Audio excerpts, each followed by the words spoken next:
I am not a product of my circumstances. I am a product of my decision. Words by Stephen Covey. Welcome and good morning to everybody that is out there. Welcome to Excelsior Community College's Virtual Career Conference 2021 under the theme Building Your Professional Profile, Succeeding in the New Normal.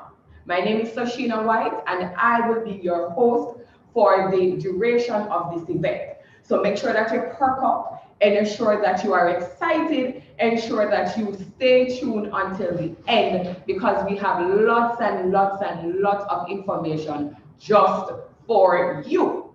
We have three wonderful presentations about building your finances, building your resumes, and the interview process. So you don't want to miss any of those.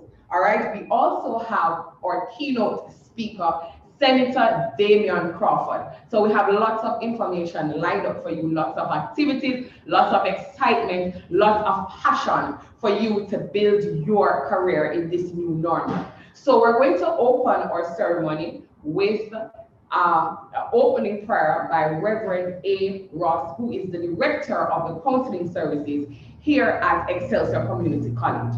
Mr. Ross, are you there? Yes, I am. Good morning. Thank you. Welcome. Bless you. Thank you very much. Thank you very much, Miss White. Thank you very much for having me on this morning. I want to open in prayer for you today. I want to say that as I looked over the theme today, and I'm sorry that my computer does not have a camera, but as I looked over the theme today, I was saying, wow, I've seen this before in the scriptures.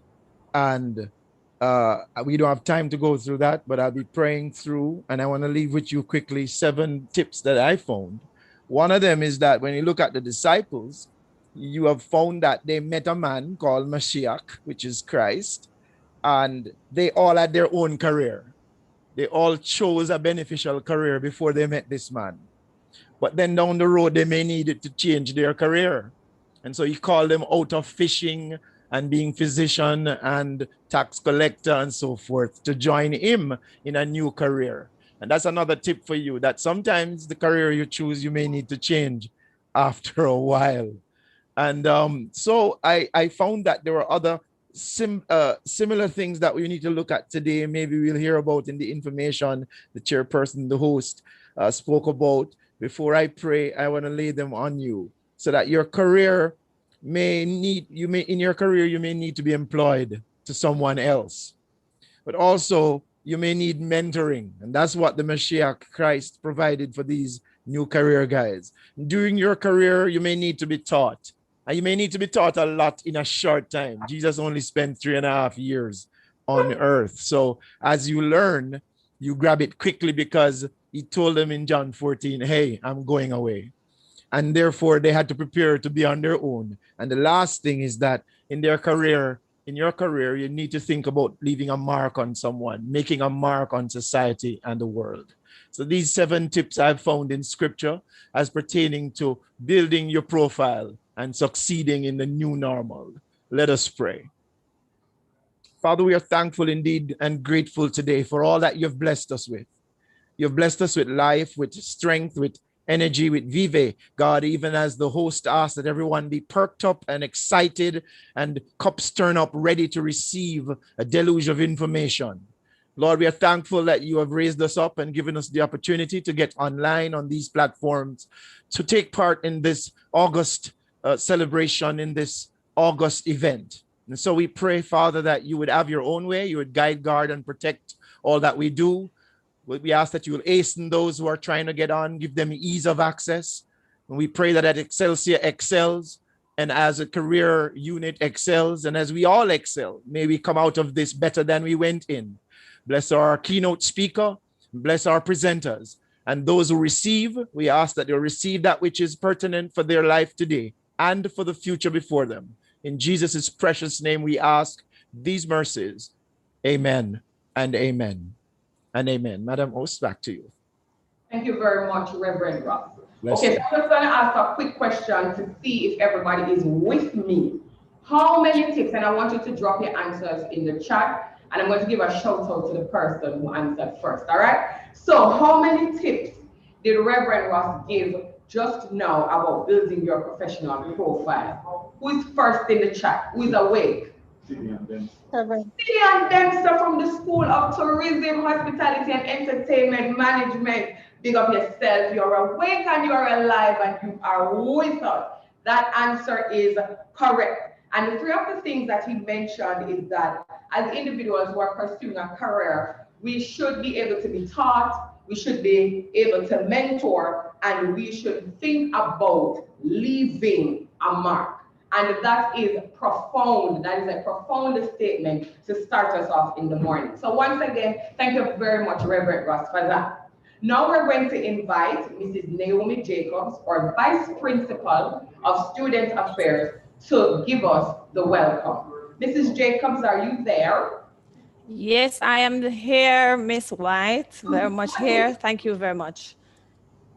So this morning is a good morning. We're alive and we are well so far. And I trust that you are all well. I am trusting God for that. And I am asked this morning to do this welcome. And so I want to thank you all who are here this morning on this platform to join us in this virtual conference.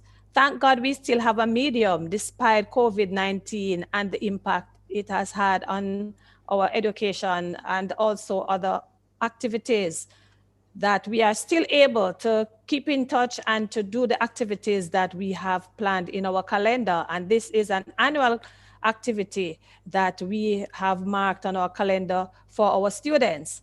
And so this morning, I want to welcome you all to this virtual conference, the theme, which is building your professional profile, succeeding in the new normal. And this theme is so relevant and so important at this time.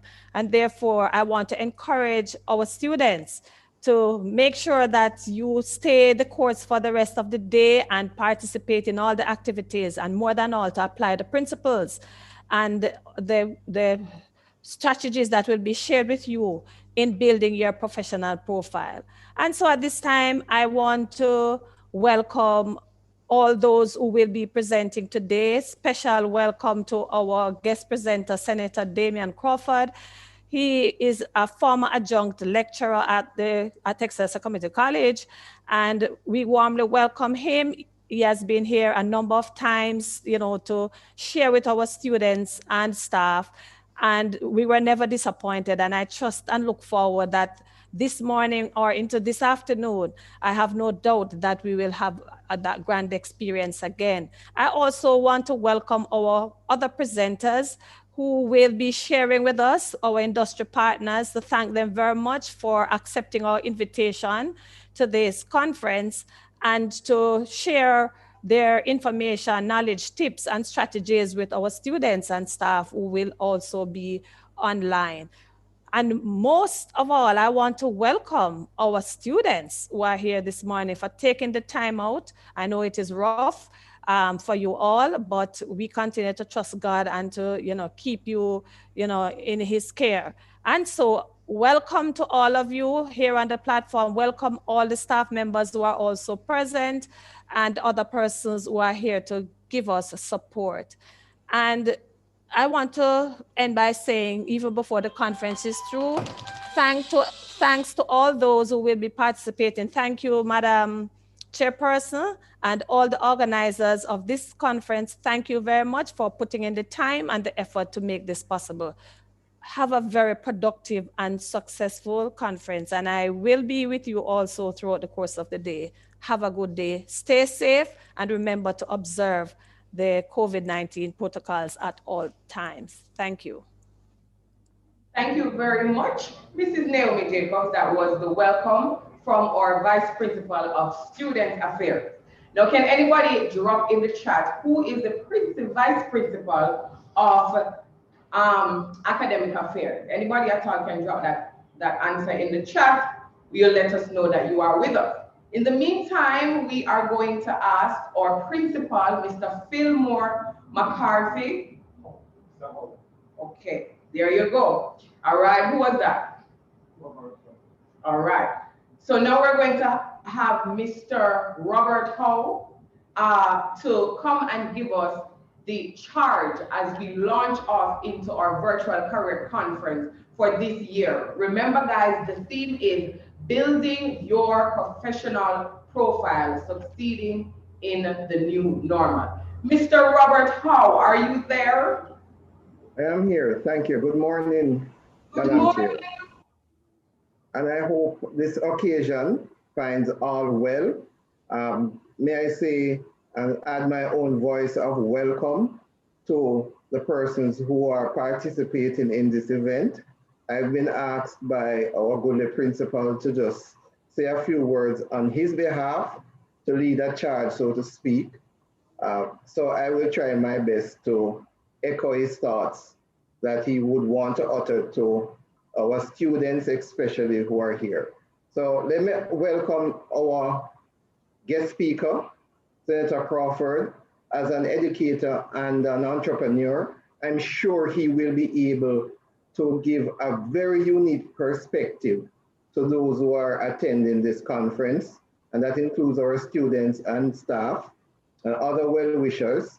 I also want to say as another welcome to the persons who have agreed to participate, to present, and to impart their knowledge and experience, expertise as guidance to our students again, in respect to the new norm. So I believe the theme for this conference, as echoed by VP Jacobs, is really timely. The fact that we're using this platform to deliver this particular event is just a reinforcement of the fact that we're in a new situation. And as I go on, I will address this in several ways. So thanks again to our presenters and our guest speaker, and to you, the students and our staff who have taken the time out of their very busy schedule to join in this occasion. Now, the first thing that you'd want to speak of is really the fact that the new norm, which has been ushered in because of the COVID-19 pandemic, has created anxiety. So those of you who are looking at completing your degree, whether it's an associate degree or your bachelor's degree, you're here because you want some information on what's the next step. What are the issues that you will now have to confront? A lot of which have been created because of the COVID-19 pandemic. So we have all heard or been affected in some way directly or indirectly by COVID-19, whether it's through losses, persons who have been close to us who have been ill, or some occasions we have been ill ourselves. But we've also felt the economic impact of this, changes in our job functions, in how we relate to our customers, in how we carry out our jobs. And also, unfortunately, the fact that a lot of businesses in coping with the pandemic have had to take some difficult decisions in regards to staffing and so forth. However, there's a saying, behind every dark cloud, there's some sort of silver lining. Because while the pandemic has caused some dislocation in jobs, the truth is that it has also created numerous opportunities. Many persons who have found themselves laid off have discovered that they have entrepreneurial talents and have pursued ideas that they have had for a long time, but they never had the opportunity, the need to. So many of the persons who have been dislocated have become entrepreneurs and in fact have become employers themselves. They're no longer employees. And that's one of the reasons Excelsior Community College, through the foresight of its administrators, have emphasized entrepreneurship as an important component right across our curriculum, understanding that the jobs of tomorrow aren't necessarily going to be there waiting for you, but in many instances, you will have to create them yourselves. And you also have to be the catalyst for other persons to employ themselves. So our students always leave our gates with an advantage that many others do not. That is mentally prepared not only for the world of work, but also for entrepreneurship, creativity, unleashing the entrepreneurial spirit that is required in times like these so that we can survive. So, what has happened during the pandemic?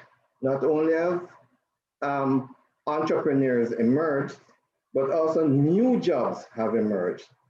Different ways of working has created opportunities for other persons to look at adopting new skills that are now required in businesses.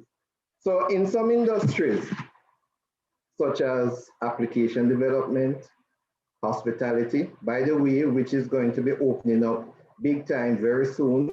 That's the global expectation. And as a matter of fact, even now in some places in the United States, they're talking about having problems, or they're foreseeing the problem of being able to recruit employees when the new boom starts. So yes, it's been on the down for several months, but it is poised to start up again in a very massive way.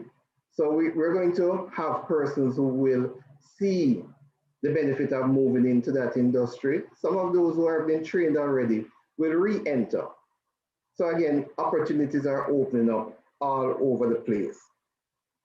But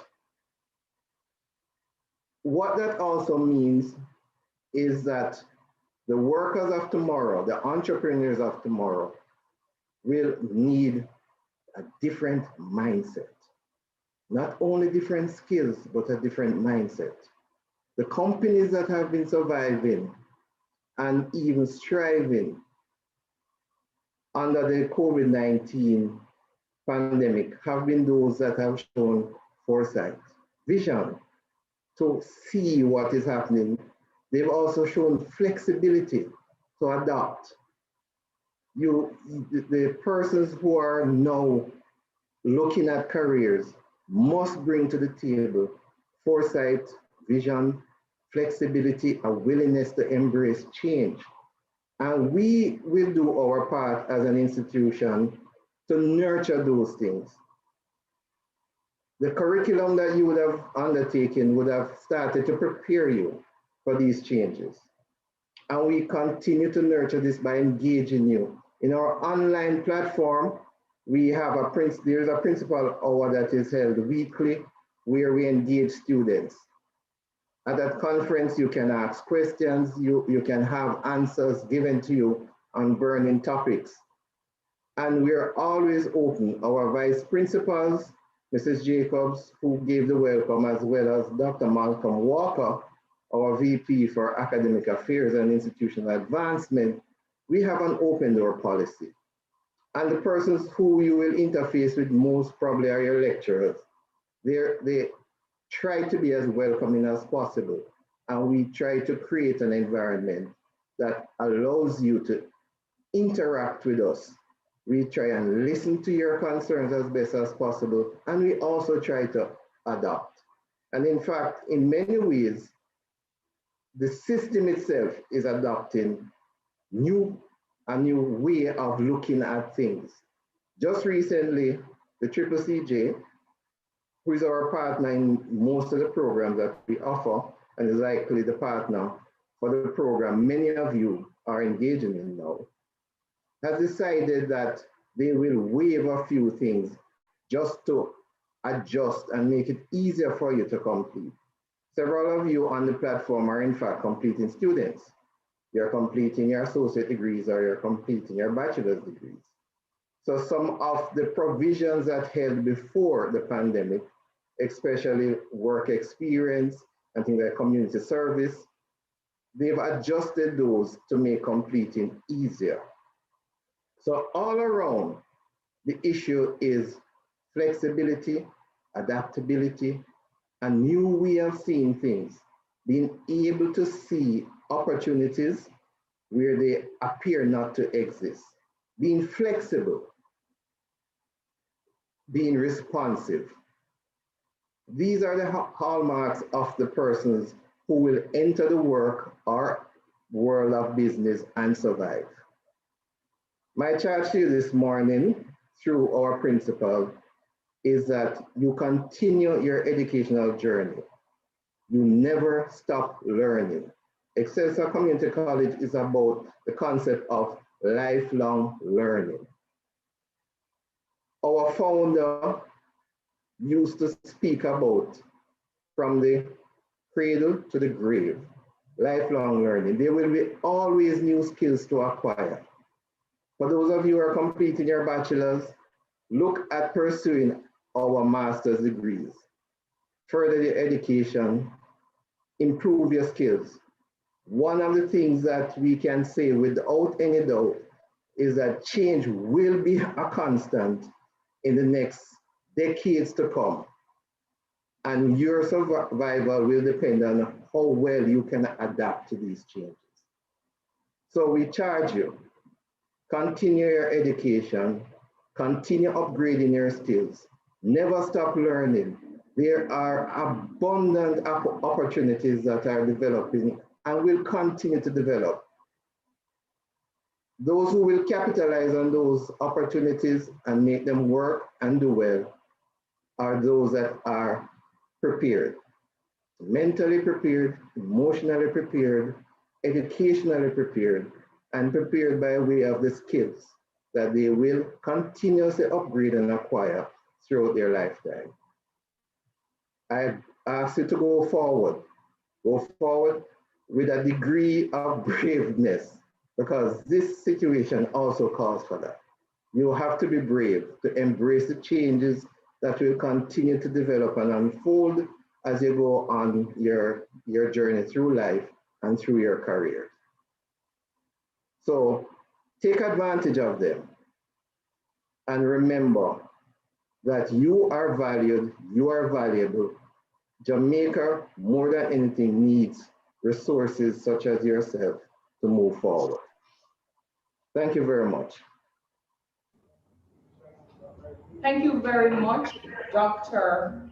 Robert Howe. He is the Director of Operations and Administration here at Excelsior Community College, and he has so ably stepped in for our principal, who has extended apologies for being unavoidably absent. So thank you very much, Dr. Robert Howe. Here at Excelsior Community College, we are all about transforming lives and nurturing global citizens. Now, let me see who was really listening, right? Now, Dr. Howe mentioned a lot of things in his charge, but the hub of his charge was for you to continue something. What was that something, or what is that something that you are supposed to continue? Continue your blank blank. Drop it in the chat and let's see who was really paying attention. Do we have somebody answering? Continue your blank blank. And if you want help to continue that blank blank, we offer it here at Excelsior Community College. That's a good clue. All right, so while you're thinking about it and hopefully dropping your answers in the chat, I'm going to invite the School of Performing Arts to come with their entertainment package. Did anybody get it in the chat? Sidian again, Sidian is on a roll. What did Sidian say? He said education. Okay, continue your education or your educational journey. All right. Shout out to Sidian, who's working really hard for a prize. All right. So the School of Performing Arts, are you ready? All right, take it away.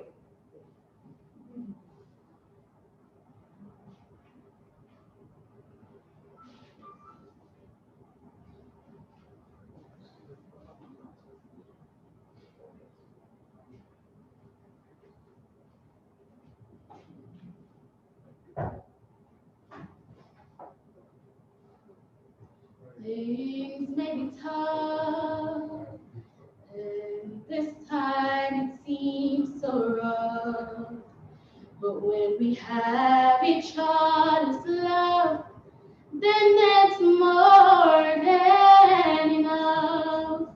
When troubles are around and there's no peace to be found, when situations have you round up, life it has you bound. God is able, my God is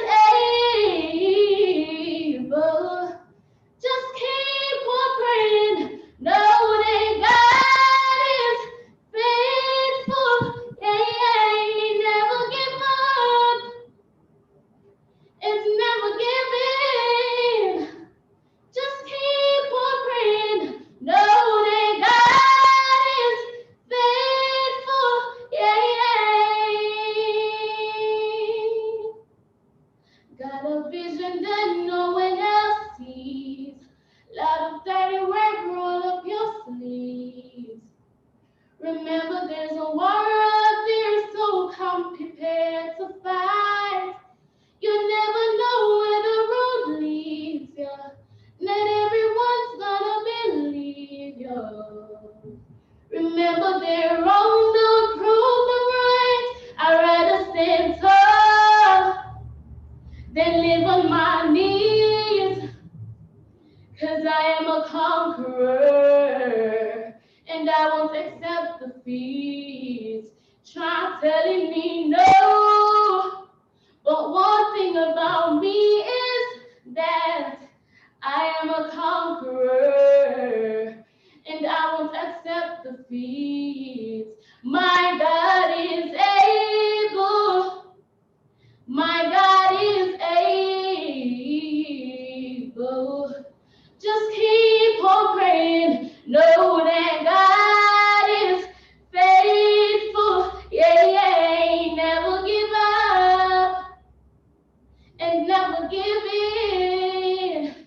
Just keep on praying and know that God is able. Yeah.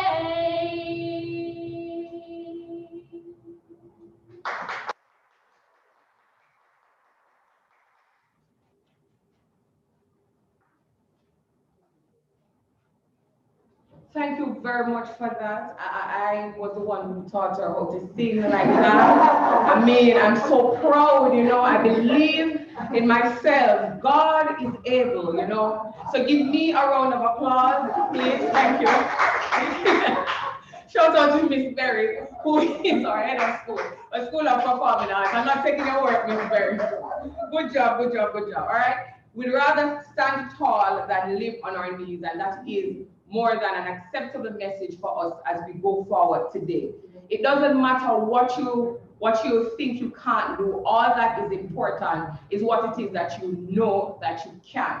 Sometimes we think about careers and we think about jobs and our passions, and we think that it is only one thing. But I'm here to tell you that you can be talented and passionate about many things that help to shape you and make you who you are. So thank you very much for that timely message. God is able. All right. So now it's time for us to get into our presentations about the new normal. Let me repeat for you again our theme: building your professional profile, succeeding in the new normal. And we have had some great tidbits, some great tips, some great information so far, and we're now going to kick it up into second gear. So I want you to ensure that you really and truly pay attention. Some knowledge going to drop till you pop, and you are going to need to collect these information, right? We have Miss Jillian Jackson, who is a financial blogger. She'll be giving us her presentation on building your finances. We're also going to have a presentation about building resume and success by Miss Des Marie, I hope that's correct, Maine. She's a recruiter at Affinity.com, and we're going to have another presentation about selection interview by Caribbean Jobs. So this is a wealth of information, and this is all before our keynote speaker, Senator Damian Crawford, comes to us. So, you know, you are privileged to be on this live, to be roped in this channel, so that you're not out there doing other things. You're here building your professional profile. All right, so at this time, we're going to ask Mrs. Marley Campbell to come and introduce for Mr. Ryan Reed, my apologies, Mr. Ryan Reed to come and introduce for us Miss Jillian Jackson. Ryan?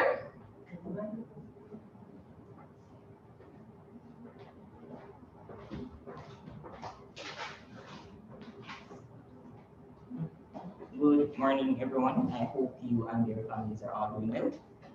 It's my pleasure this morning to introduce to you Miss Jillian Jackson.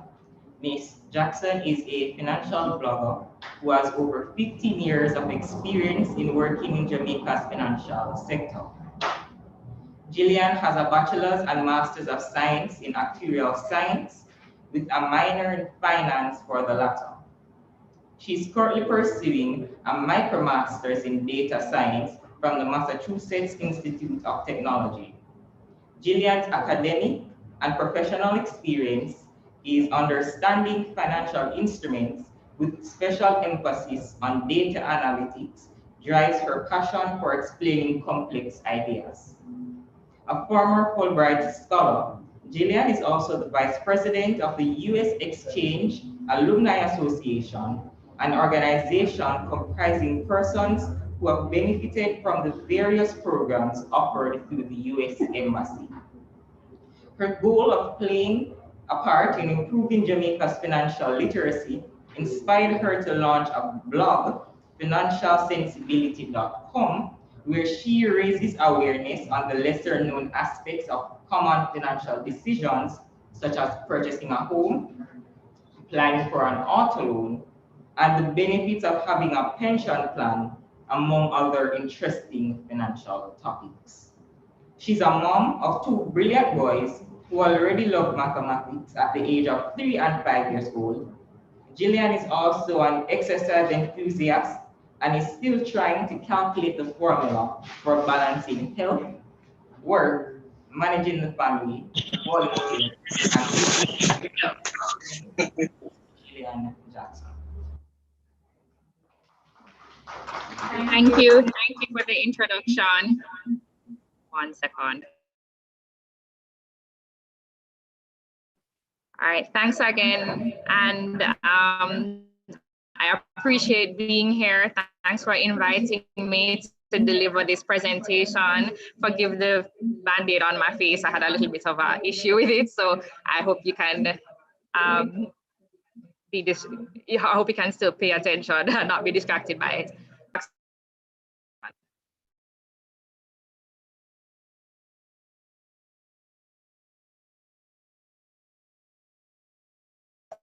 I'm gonna have to move my location. So is it okay now? All right, I'm gonna move my location. I will be back in 1 minute.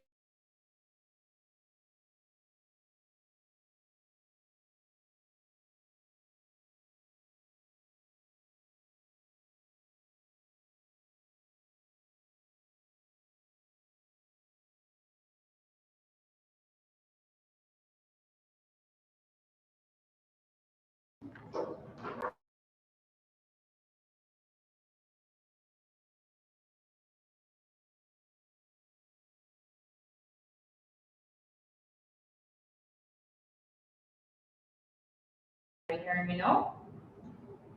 All right, great. Everyone's hearing. All right, thanks again for having me, and I hope everyone is ready to learn a little bit about building your financial profile in the journey of building your professional profile. Can I just see in the chat if everyone's hearing me okay? Just give me a thumbs up or a yes if you're hearing me. Everything is okay? Yes. Yes. Thank you, Kimani. Great. Okay. So welcome again. I'm gonna get started. 1 second. All right. I want to have a little bit of an icebreaker to get started. So I know you guys are tech savvy. I want everyone to use their device and go on this website, slido.com. Just if you have a phone, a tablet, a computer, go on slido.com and enter this number 155390. I want us to have a little bit of an interactive presentation. So I want you to help me and answer a few questions that I have posted on slido.com and type the number that you see up here. When you go into slido.com, it's going to ask you for a number. Just type this number here, 155390. 155390. So we're going to break the ice a little bit. So I don't know if everyone's ready to get going with the knowledge, but I want to have a little bit of an icebreaker just to see where everyone's mood is at. 155390. Anybody on it yet? All right, I'm bringing up the first question. What do you miss most about pre-COVID life? And you should see the question come up and you could just select the answer. What do you miss most about life before COVID? All right, we see the answers. They should be coming in now. You should be seeing them on the screen. All right, they're not coming up yet. I have 16 responses. All right, let's see if I can get them to come up on the screen. Slido.com.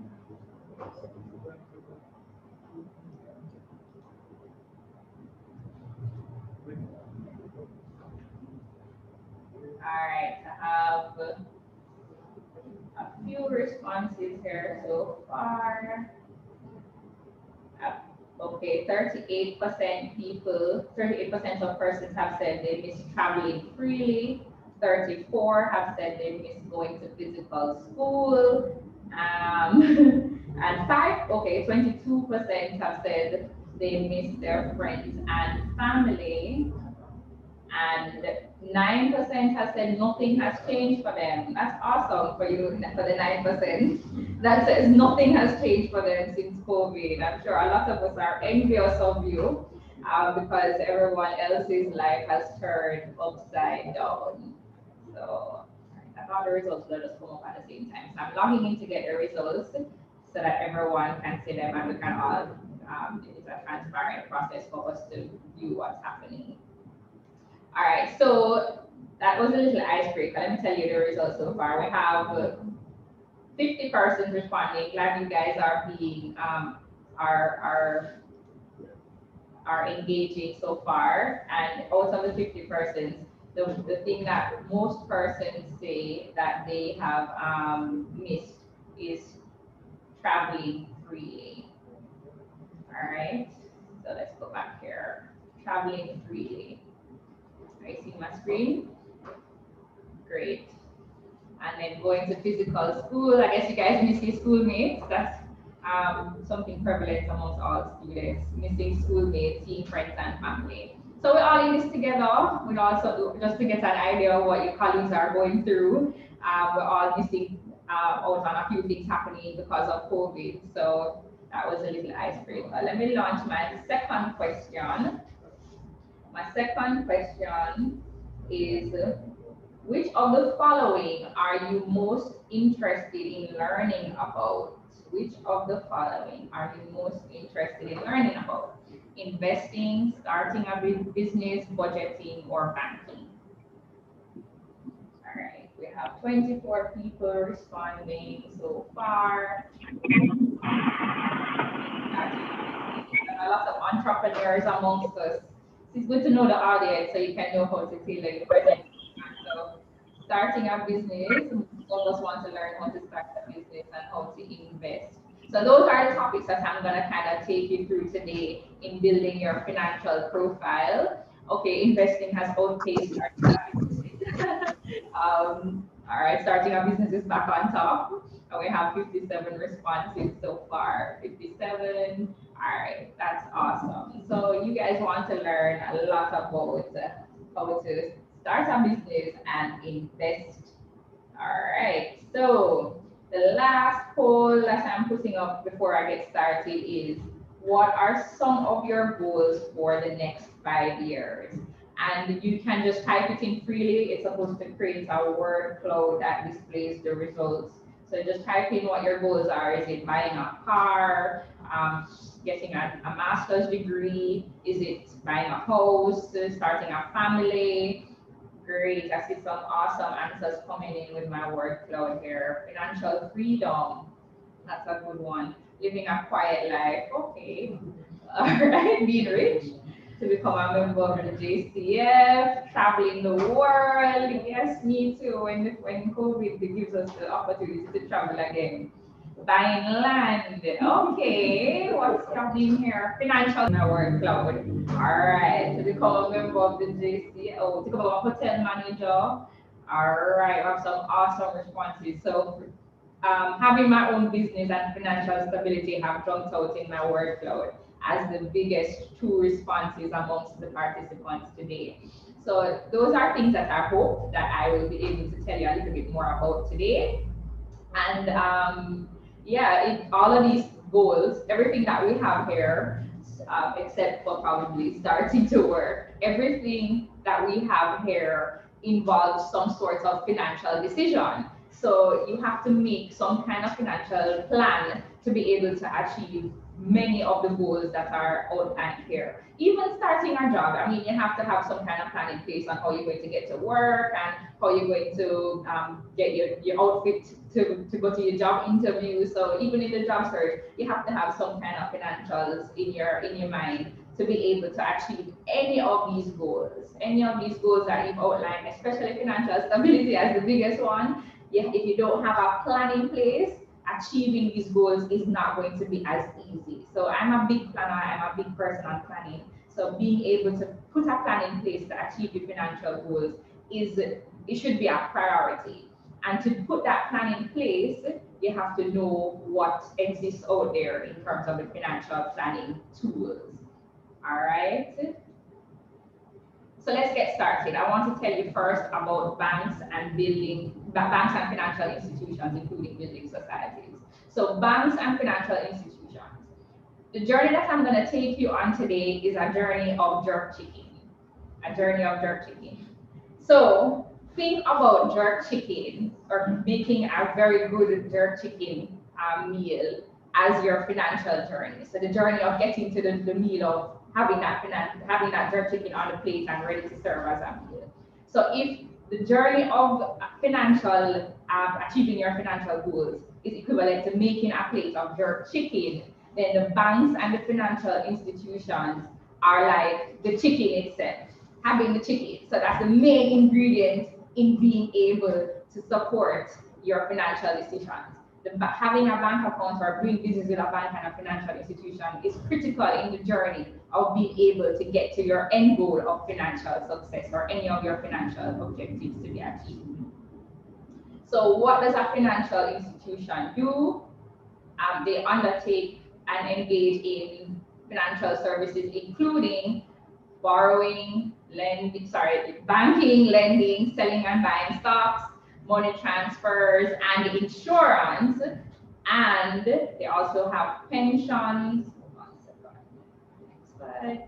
They also have investing, pensions, and business loans, among other things. So banks provide you with all of these tools.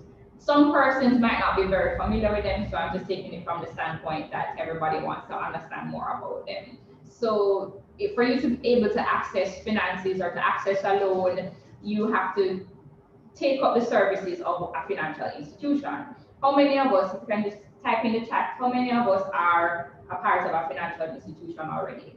Or tell me if you are not a part of a financial institution. If you don't have a bank account, you don't have an investment account, you've never opened one, and you've never gotten a loan or anything like that. If you've even gotten a student loan, you're part of a financial institution. The banks, or a loan from a bank or another financial institution. I'm not seeing, okay, someone says they've never had one. All right, never. Okay. So, well, yeah, if you've never gotten a loan, that's fine. If you don't have, but do you have a savings account or a checking account? I know some of us, when we were younger, they had school savers. They would come out around to the schools and you could save money with the banks at home. How many of you have never been a part of any of those programs? All right. So there are different types of financial institutions. being a part of one of them is like the basic first step into getting your financial freedom. There are some people that have success saving their money under their mattress, but I can tell you that it won't take you very far. Being a part of a financial institution is important. You might not see it now, but I place such value and importance on it that my kids who are 2 and 6, they've had their first bank account before they were even 6 months. So I started a bank account for them from they were really early, and I encourage everyone to do the same if they have kids, because becoming a part of the financial network is the basic way to get your foot through the door in achieving your financial goals. Okay, I see the process is too long, and I know the frustrations. I work in the banking sector. I've worked in the banking sector for 15 years, and I know what the processes are like. I can tell you that they're putting, because of COVID is a curse and a blessing in some instances, because of it, they recognize the need to ensure that persons can access banking services more efficiently, right? So they are working on getting it to be easier to access for persons. So it might not happen right now, but I encourage you, even if the process is long and it takes a lot out of you, just do it. When you start working, you're gonna have to do it, because they're not giving you a paycheck anymore. They're not giving you cash in your hand when you start working. If you start working for a reputable company or a big company, they're not gonna pay you in cash. So you have to get a bank account, and getting it early, so that the earlier you have it, the better for you, I'm telling you. So if you haven't gotten one already, get started. Because for you to get a pension, an insurance product or investment product, a more sophisticated financial product, then you have to have that bank account in place as a stepping stone. So there are different types of financial institutions. As I mentioned, there are commercial banks, which many of us know. Who can tell me what a commercial bank, the name of a commercial bank? All right, there's right, Sidan, thank you. There are commercial banks, there's a building societies, pension funds, and a pension fund. Who can tell me what a pension fund is? Type in the chat and tell me if you know what a pension fund is. Thank you, Apple Pay, that's my bank. All right, so a pension fund for everyone. I know it's probably too early, but I want you to understand about this and how important it is. Right, Takisha, thank you.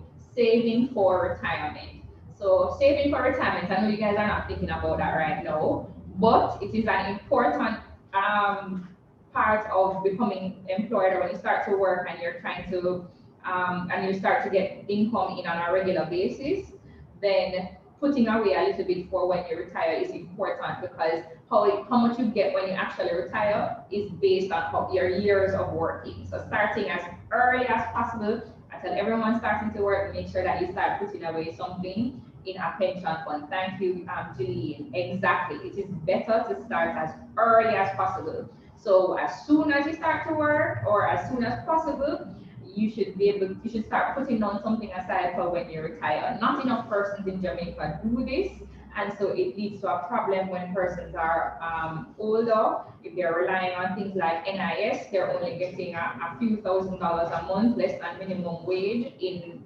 benefits per month. So that's not a reliable source of taking care of yourself when you retire. And so I encourage you to begin planning a pension plan early. Insurance companies, they offer you protection when you have your house and your car, and you need protection if something happens to it. In case, and health insurance as well, in case something happens to you. Insurance companies are critical in your financial planning journey, of being a part of your insurance company, and you have specialists and advisors who will give you more information from each of the companies. Credit unions are sort of like commercial banks, but they don't offer all of the services and products that a commercial bank offers. They don't have credit cards, they don't have those sophisticated business loans and things like that. So they offer you basic savings and loan facilities. I got my first car when I was buying my first car when I was 19. I bought it with the help of a credit union. So they play an important role in the financial sector and being able to start your financial journey. So if you don't have an account at a commercial bank, but you do have one at a credit union, that's a good way to get started as well. And a building society is also like a commercial bank, but they don't offer those sophisticated products as well. They focus on mortgages, which are house loans to buy a house. And of course, you should know remittance companies are like MoneyGram and Western Union and Jillian Money Transfer, where you can send money to overseas and receive money.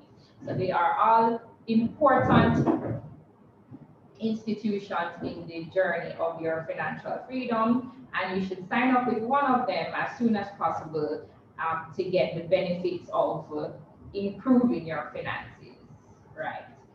So I won't take you through this, but this just highlights the difference between each of the types of companies that are allowed to take money from you. So just to give you a warning while we're here, that some places will say that they can take money from you and they will be able to give you a good return on the investment.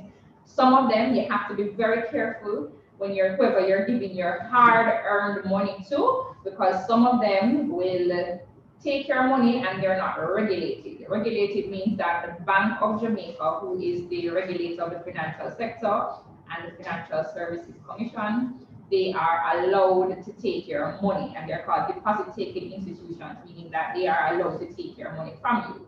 So there are four types of deposit-taking institutions, and all of these types, like commercial banks, is JN Bank, etc. Building societies is VM Building Society, and the credit unions, there are about 25 of them.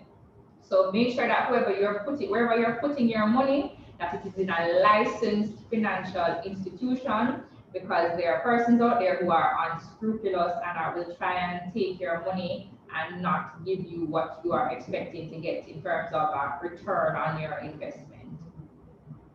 So saving at one of these financial institutions is important. You should have a savings account, and if you need, the reason why I said to start early with the savings account is because in the case that you may need a loan, I had to take a loan to buy a car, and if you may need a loan to do your master's or something like that, then if you have a relationship with one of these banks from very early, then you can access their loan services. It won't be easier, but you'll already have a foot in the door and they'll see a track record of you having a history with them. So get your account with a reputable financial institution early so that you can access loans and other services, credit cards, etc. if you need to in the future. So you're thinking about the future. So in times of COVID, especially when we don't know what the future holds, having a little safety net in terms of putting a little bit away in a bank account is important. And I'll talk on that a little bit when I get to budgeting, but the bank account is the vehicle to be able to do that. So what are some of the products and services that the commercial bank offers? I mentioned credit cards, money transfers, you can change money, things like that. Credit cards are important to use if you're financially stable. If you're not financially stable, I don't encourage you to get a credit card, because you can run up the expenses and get yourself into some serious debt, and then it's hard to come out. So credit card debt is the most dangerous type of debt, because it is the highest interest rate debt. And interest rates, the higher the interest rate, the more you pay, of course. So credit cards have an interest rate of about 40% on average in the industry. And an unsecured loan, for example, has an interest rate of 15%. So there's a huge difference in the rate of interest charged by credit cards. So it's important to not get trapped in the attractiveness of a credit card to use it to pay debts. So you should save up and pay, save up your money instead of using a credit card to pay for emergencies. It's better to do it that way, because you'll have more financial freedom by doing it that way. So banks offer, online banking, and everybody's into the online situation now. Everybody loves going online. So it's not as difficult as it once was, where you have to go to the bank to withdraw money. As a matter of fact, the banks don't want you to come to them at all. They want you to use the online channels, and they want you to use the ATMs and do withdrawals and deposits, so that you can actually deposit money at the ATM as well. So yeah, I see your question, Sidian. all of the commercial banks that operate in Jamaica are heavily regulated, meaning that they are required by the Bank of Jamaica rules to operate in a certain way, and they're reviewed and audited quite frequently, and at least once a year they have to present their audited financials. So all the banks that are operating and are licensed in Jamaica are reputable banks, and the Bank of Jamaica kind of ensures that. The difference in the banks, I would say, is what products and service they offer and how the customer service that they deliver. So the JN is known for giving excellent customer service, and we have some of the most competitive rates. That's where I work. So we have some of the most competitive rates in the banking industry. So I'd encourage you to explore them as well. All right. So just a quick lesson on interest. Oh, let me go back. I don't want you to see the answer. All right. A quick question I want to ask you in the chat. I hope you didn't see the answer. When you put $100 in the bank, are you borrowing money from the bank or lending money to the bank? Type the answers in the chat, please. When you put $100 in the bank, are you borrowing money from the bank or are you lending money to the bank? Right. So when you put your deposit in the bank, do you know that you're actually giving the bank a loan? You know that, right? So you're giving the bank a loan when you deposit your money in the savings account. And for in return for you lending them the money, they're gonna pay you some interest. So they're gonna pay you interest on your money because you're giving them a loan. You're so gracious, you're nice, right? So you're just gonna put your money there, and because you're lending the bank money, the bank is gonna give you interest on your money. So that's another difference, Damian. The difference is that some banks will give you more interest and some banks will give you less. Right now, they're all about the same, to be honest with you. But if you do your research, you'll see that some banks might give you a 0.0001% more than the other, right? So because of your graciousness, the banks have decided to give you interest on your money. So there are different types of accounts that you can get interest on. There's a regular savings or checking account at the bank, and then there's an account called a fixed deposit. So I have here a fixed deposit. And the fixed deposit is what gives a little bit more interest, but you have to have a commitment. Yes, that's not, they do give you interest. I know my bank has receipts on March 31st religiously every year. You can go in and you can see how much interest you got for the year. Religiously, they calculate it and it's automatically posted on March 31st. So yeah, as I was saying, so you can use fixed deposit accounts, which they give you a little bit more interest. So it's not the 0.1% that the bank gives you on a regular savings account or the 1% per annum, but they'll give you like maybe a 2% or 2.5%. But the catch is that you have to save a larger minimum amount. A regular savings account, you can put $500 in there and you're okay. But if you want to get the higher interest rate in terms of the return on the money, so they pay you a little bit more on top of your money. If you want to get that higher interest rate, you can put it in a fixed deposit account, and the fixed deposit account will, you have to keep it there for a while. Sometimes they say you have to keep it there for 1 year, or you have to keep it there for 6 months and don't touch it. And based on those rules, they'll pay you a higher rate of interest. So speak with your financial institution about what your goals are and what your plan is. And then they'll tell you which type of account is best for you. But I just want you to understand the different types of bank accounts when you start to earn and when you're traversing your financial career that you can access. And then you can use, and then what the bank does is the bank will take your money now and they'll lend it to people. So the money that the 1% interest that they pay you on the money that you're saving, they can get 7% interest on it, or 8 or 12% when they lend it to somebody who is buying a car or a house. So that's how banking works. They take your money that you save and they lend it to people. And the difference they get is called the spread. All right, so banking is the first step. So budgeting. Back to our jerk chicken now. So if we go back to jerk chicken is banking is equivalent to the chicken, and budgeting is equivalent to the wood that you can jerk chicken on.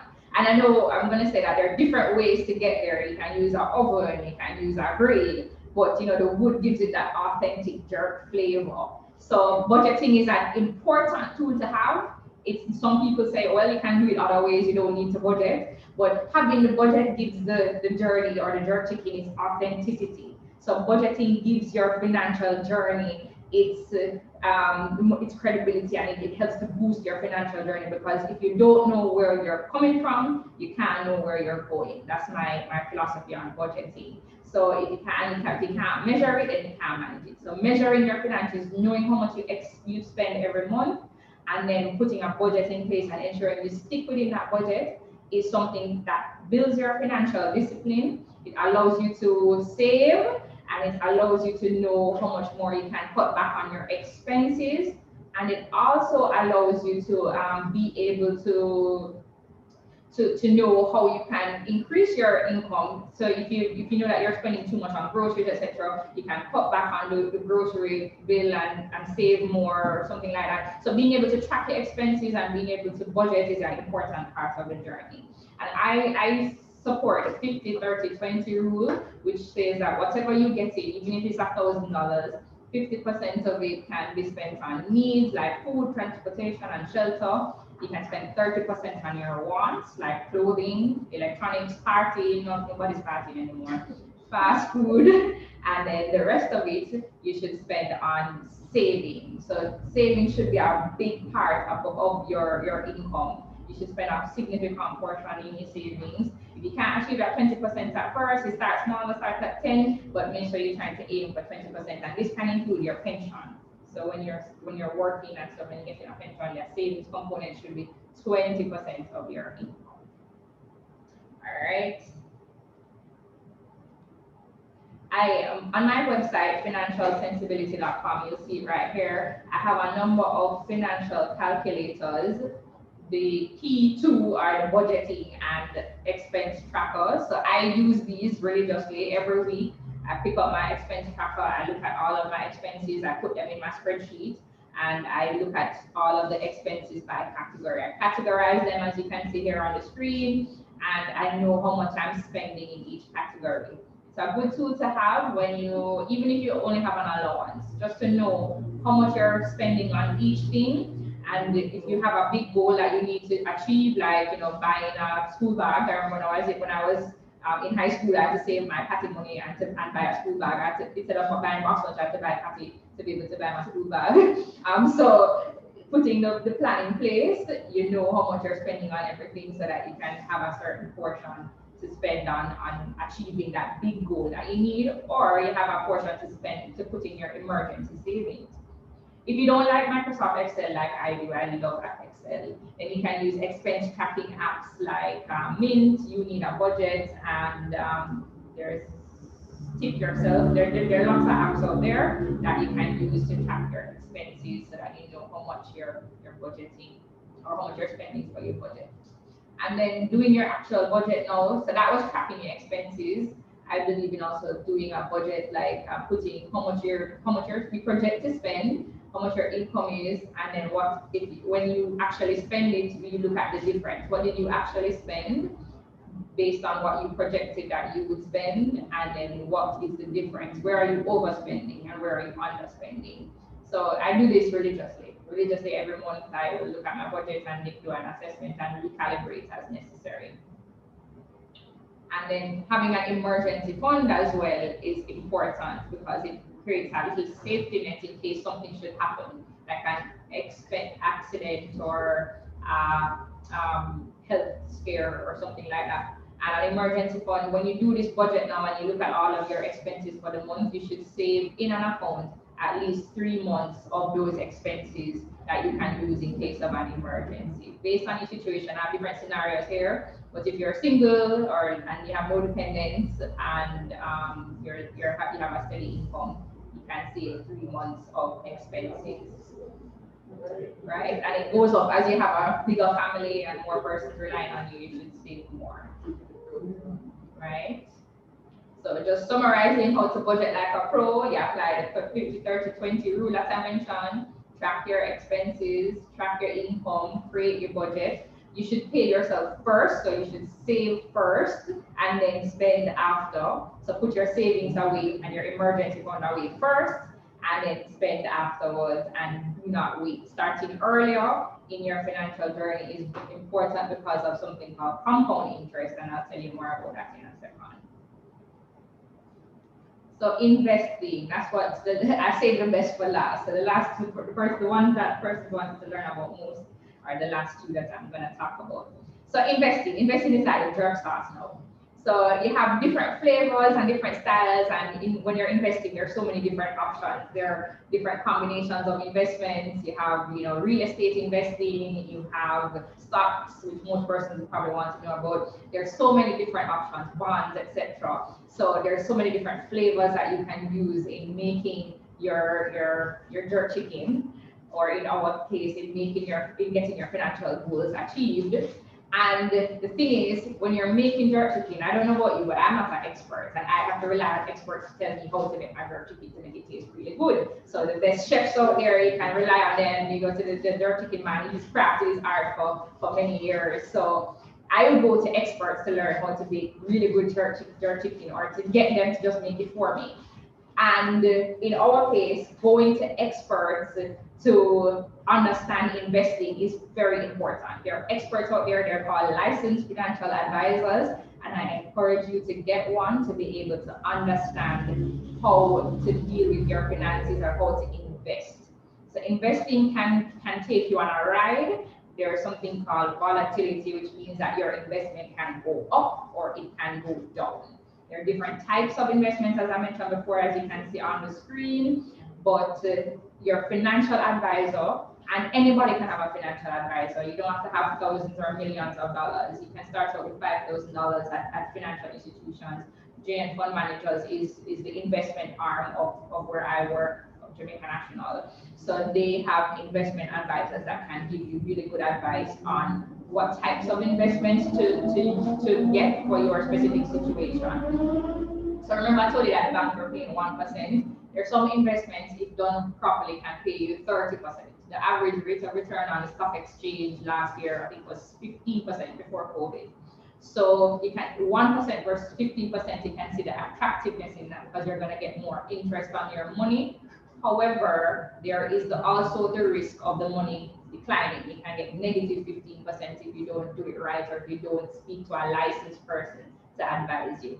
So investing is very tricky, and it takes a lot of research. So whereas the bank account, that money is actually insured by the Jamaica Deposit Insurance Company up to $1.2 million. So once you put $1.2 million or less in a bank account, you will get that money back if the bank crashes. There is no guarantee, no such guarantee when you invest your money. So when you're investing, speak to a licensed person. There are several out there, because again, you don't have to have a lot of money, and a lot of them are putting the process online now. So you can start your investment account online, and you can get more information from them. And do your research yourself. A lot of these investors, there's a young investor, his name is David Rose. He's at university now, very bright young man, and he taught himself everything he knows. So he researches companies and he researches investments, and he does really well. So I encourage everyone to, if you're interested in investing, it's not going to happen overnight. Do your research and learn more about what you want to invest in first, and then speak to an advisor to get expert advice and continue with your investment journey. And yeah, investment brokers are the names of the persons that you should speak to. They're stock brokers, and they'll give you advice on the different investment types. Just a quick thing about stocks. The stock exchange, I mentioned it before, that's where you can go and sell shares in a company. And each company, you might know, like Grace and there are companies out there that have what's called shares. The stock of the company is just how many shares the company has. And you can go on the stock market online and buy shares, which will increase in value as the company does better. So that's how the stock market works.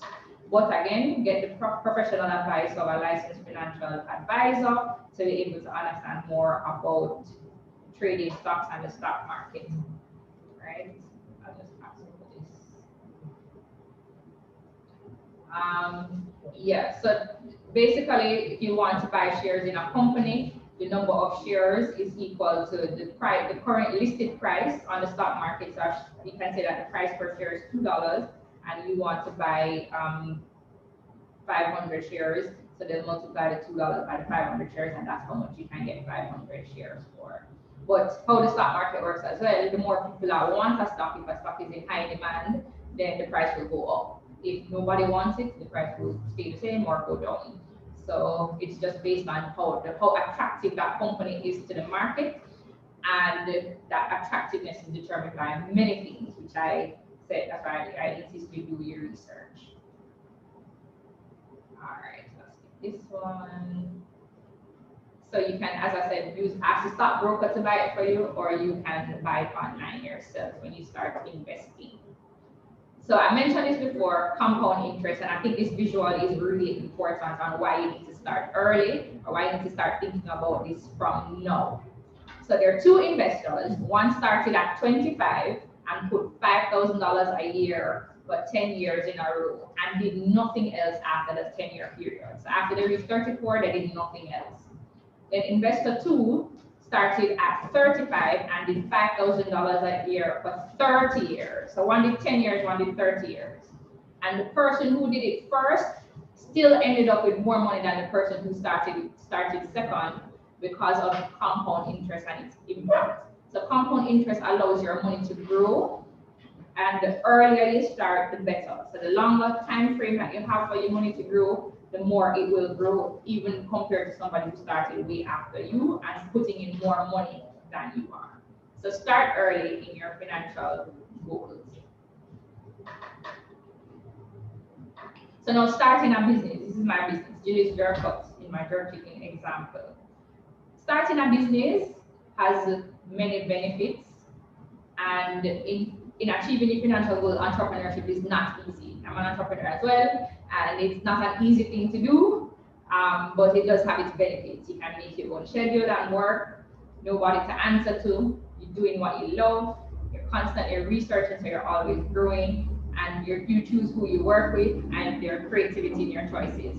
So yeah, I'm just wrapping up now to tell you that the benefits of owning a business in your financial journey. You can pay yourself, you know how much you're gonna pay yourself, you're in control of your paycheck. However, it does come with a lot more work. I've seen this both sides of the coin. You really have to work hard, you really have to know your business, you really have to talk to your customers and be plenty to your customers for your business to grow. Whereas working for somebody, you get a paycheck every month and you don't necessarily have to deal with the stress of, paying the bills and ensuring that your staff is okay and ensuring the customers are okay. So starting a business, yes, it has its benefits, but you really have to have a passion for it and weigh the options of doing that versus working for someone else. All right, so that is it for me. I don't know if there are any questions. Are there any questions? Anyone have any questions? Feel free to type them in the chat. All right. I hope you learned something. If you learned anything at all, let me know what you learned.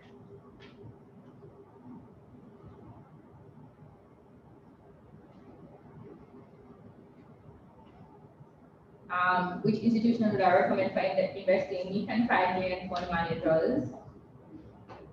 But again, remember I mentioned that they're regulated. Investment companies are regulated. Don't put your money in any Ponzi schemes. Investment companies are regulated by the Financial Services Commission, and you can find out a list of the companies regulated under the FSC by going on their website. You can see the names of the companies. There's a little quiz that I've put up on Slido. You can go back to the Slido link. The code was 15.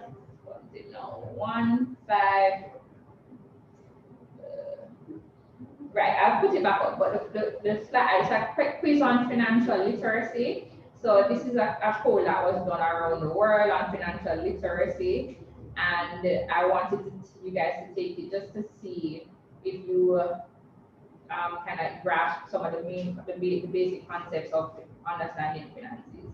I'm trying to find back in the code, but I'm asking you to go back on Slido. Here it is. Go back on Slido and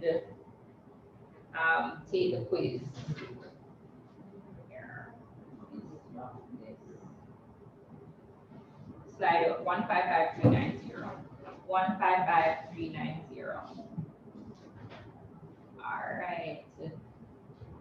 One question here, what would be the first steps to take if you are just now getting a solid flow of income, investment-wise and budgeting? Well, I would put my emergency fund in place first, and then I would look into starting out with an investment product. There are investment products called unit trusts, and so I don't know. Yeah, there is unit trust. What they do is that they invest in a pool of different investments. So they'll put together a pool of different investments like real estate, stocks, bonds. It's like a pool of different types of investments, and they'll sell it to you at a price. That's one of the safer investment options because of the fact that it's diversified, meaning that there are different income types. I don't know why this is coming up on screen, but yeah, different income types.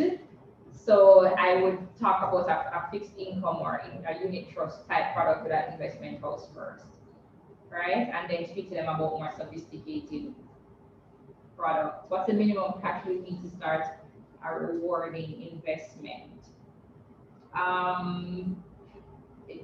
It depends. I mean, whatever amount you put in, because the compound interest, it will grow, but the more you have, of course, the more it will grow. So the more you can save, that's why I said save as much as you can, then the more it will grow, and then you'll be able to achieve your financial goals faster.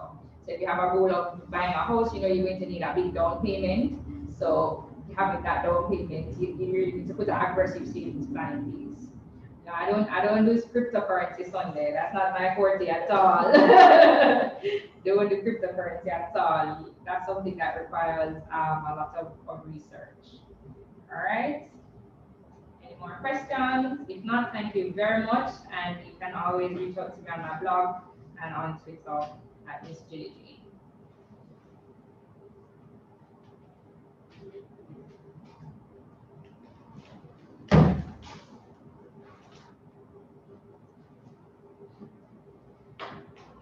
Yes, Daniela, you can check online. The banks always give you a statement of your transactions, and you can see how much interest they paid you.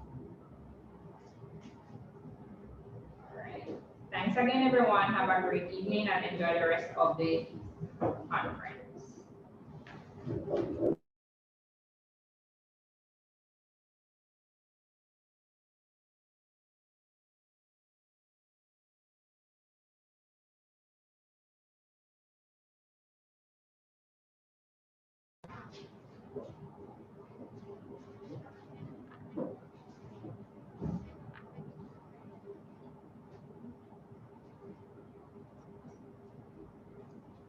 On behalf of the entire ECC family, we would like to thank you, Ms. Jackson, for taking the time out of your busy schedule to share with us this morning. The wealth and knowledge that you have shared with us is one that I'm sure and will truly revolutionize our attitude and approach to our personal finances and put us firmly on the path to financial literacy. Please accept this token of appreciation for the knowledge you have so graciously shared.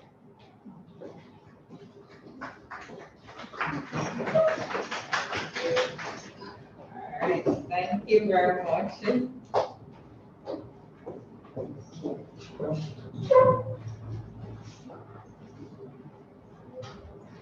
Thank you very much. That was Shamika Wright with the vote of thanks for Miss Jillian Jackson. We're going to ask her just to drop her handle in the chat so that we're able to reach her. A lot of us out here are swimming and need some financial assistance. So if you could just drop your handle in the chat, we'll be sure to reach out to you. I want you to show some love for her in the chat if it is that you enjoyed her presentation, and since it is that you have learned a wealth of knowledge as it pertains to your finances, building your finances. So just show Miss Jillian Jackson some love in the chat for me, please, and thank you.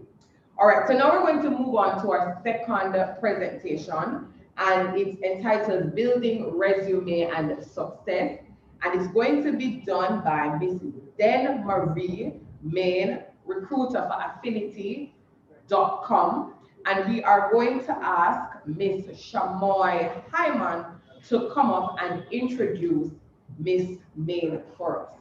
I would like to also point out that the person who did the introduction for Ms. Jillian Jackson is none other than our very own student union president, Mr. Ryan Reed. So whenever you see Ryan Reed, you know that Ryan Reed is our student union president. Ms. Hyman.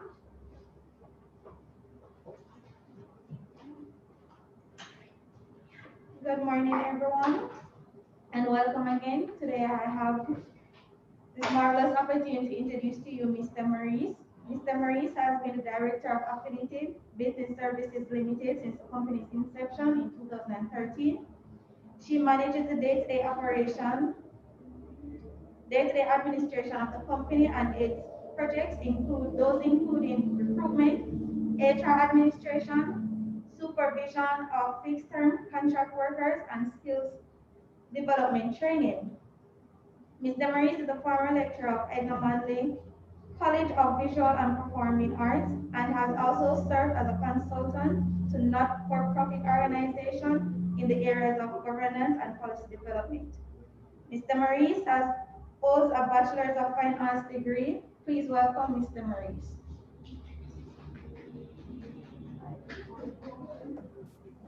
Hi, good morning. Hi, good morning. How are you? I would like to say a warm welcome from my side of Affinity to faculty members, to administrators of EXED, if they're board members listening in, and of course, students. And a special shout out to my creative students that I wouldn't mind if you just give me some reaction with a smiley face or a wave, because I have a little part of this presentation which is geared towards you. So before I share my screen, I want to tell you a little story. So they're called icebreakers, but I'll tell you my story. I am an artist. I always was an artist. And when it came to deciding whether I should go to sixth form, my sister, who was more like my mom, said, no, you're going to go to art school. You are an artist. This was a wonderful opportunity, but it also boxed me in because there were other sides of me that I was not able to explore in art school. But fortunately, life has been good. And as I progressed, as I grew older, I was able to explore those sides. So true story of how Affinity started. I used to belong, I still do belong to a rum club. And the rum club was born out of an appreciation for Jamaican rums. Remember I said I'm a creative? So we like to explore things which have a creative bent. And rum production is an extremely creative art that means scientific. And one day, shall we say, one of the chairs of the rum club invited me over to his house. And I thought we were going to discuss some rum from South America or the Caribbean. And he says, I have an idea. I want to start a business service. And I said, yeah, it sounds like a great idea because you have your master's in finance, you're working with a multinational company. I think it's a wonderful idea. He says, no, I want you to start that business with me. And I thought, I'm a creative. I don't know about numbers. I don't know about this and I don't know about that. And he says, no, I want you to start an HR business with me. And I paused and I said, but you don't know anything about HR? He says, yes, but my sister does. And there's an opportunity for a contract and we need to jump on it. So in September 2013, the artist, the finance manager, started an HR business, which was guided by his sister. And then she faded away. So along the way, we business people, we entrepreneurs had to learn HR inside and out because we started running contract labor, fixed term contract labor, which we still do today. So I manage a company with over 20 odd people, which can balloon to several more, 50, 60, depending on how many contract laborers we're asked to procure for our clients. We also, as a result of that, started recruiting people because our clients would want somebody in like yesterday. So once again, the HR started to bloom. And then his sister, my wonderful friend and my business partner, Suzanne Donalds, came on board. And she started to give a structure and, shall we say, credibility to some of our scattiness. And that's how Affinity is progressing today. And it's a company that I love. My other love actually is talking to students, is imparting my knowledge, because I have one theory: you cannot go to the grave. The late Teddy McCook always said, prepare your successor. So this morning, let's talk about your resume. So one of the things I want you to understand about a resume, it is a letter to your employer or your potential employer, okay? There is a presentation, a little video presentation that I sent Mr. Peart, and I hope he shared it with you, about how the resume, as we know it, started, which was by Leonardo da Vinci, who wrote a letter to a potential employer about what he can do. Now, Leo was a genius, so he could do many things, but he was known as a consummate fine artist. So this morning, I'm going to ask the admin and other faculty members to kind of just fade into the background so I can have a conversation with my students. And one of the things I want my students to understand is some bad news first. I can teach you tricks. I can teach you all of these wonderful things to make your resume great. But if you have not put the work in school or put the work in your workplace, when you're applying for a job, your resume cannot cover that up. Because even if the resume lands you the interview, all of that is going to be stripped away very quickly, because we're going to start quizzing you on what you know. So when you're writing your resume, be truthful, be very truthful. What is the difference between a CV, a curriculum vitae, or a resume? All it is a length. And for those of you who are starting out, we need a resume. Many of you who will go the academic bend will start producing CVs, because then your body of work or publishing, etc., will be in there.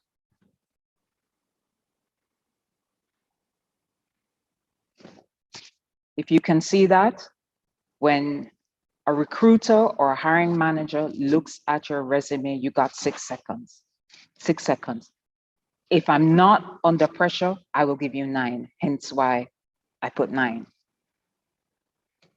If you don't grab us in 6 seconds, this is what happens.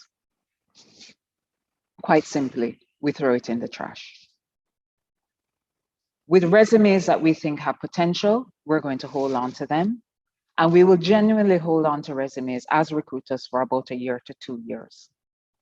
After about 2 years, we're going to assume that you are moving on in your career. So if a new job comes up, we'll want you to submit a new resume. So let's look at the ad. When you see an ad in a newspaper or online, or somebody emails you, or somebody sees you in the parking lot and says, you know, Miss May needs somebody, such and such and such, that's a verbal ad. You have to pause and look about what is the ad seeking, read it, understand it, examine it. And don't just throw your resume at a potential job or a potential employer. That is actually very important, because I want to talk to you about how the technology is evolving. So let's go into the resume. When we're screening, so I'm going to wear a couple of hats. So I am an employer, I hire people, I also recruit. We're going to look at your qualifications. Do your qualifications meet the requirement that we're seeking? We're going to look at your training and experience, its relevance. And I know some of you are going to say, but I don't have a lot of experience. I'm going to soon address that, okay? It is not the end of the world. And sometimes not having job experience is the best blessing, okay? We're going to look at your grammar, clarity of expression. We're going to see when you submit a signature, your cover letter, if there's a signature, something as simple as a signature. Once again, we're going to look at the skills. Do you have the experience in the desired area? Now let's go back to grammar, punctuation, spelling. I have a learning disability. I'm dyslexic. I can't spell. On really bad days when my dyslexia is all over the place, I really can't spell. So I rely on Word, spell check. I also use Grammarly. But at the end of the day, if your foundation in grammar and punctuation and basic spelling is shaky, you will use all of these apps and you're still going to present a resume or a cover letter, which is replete with errors.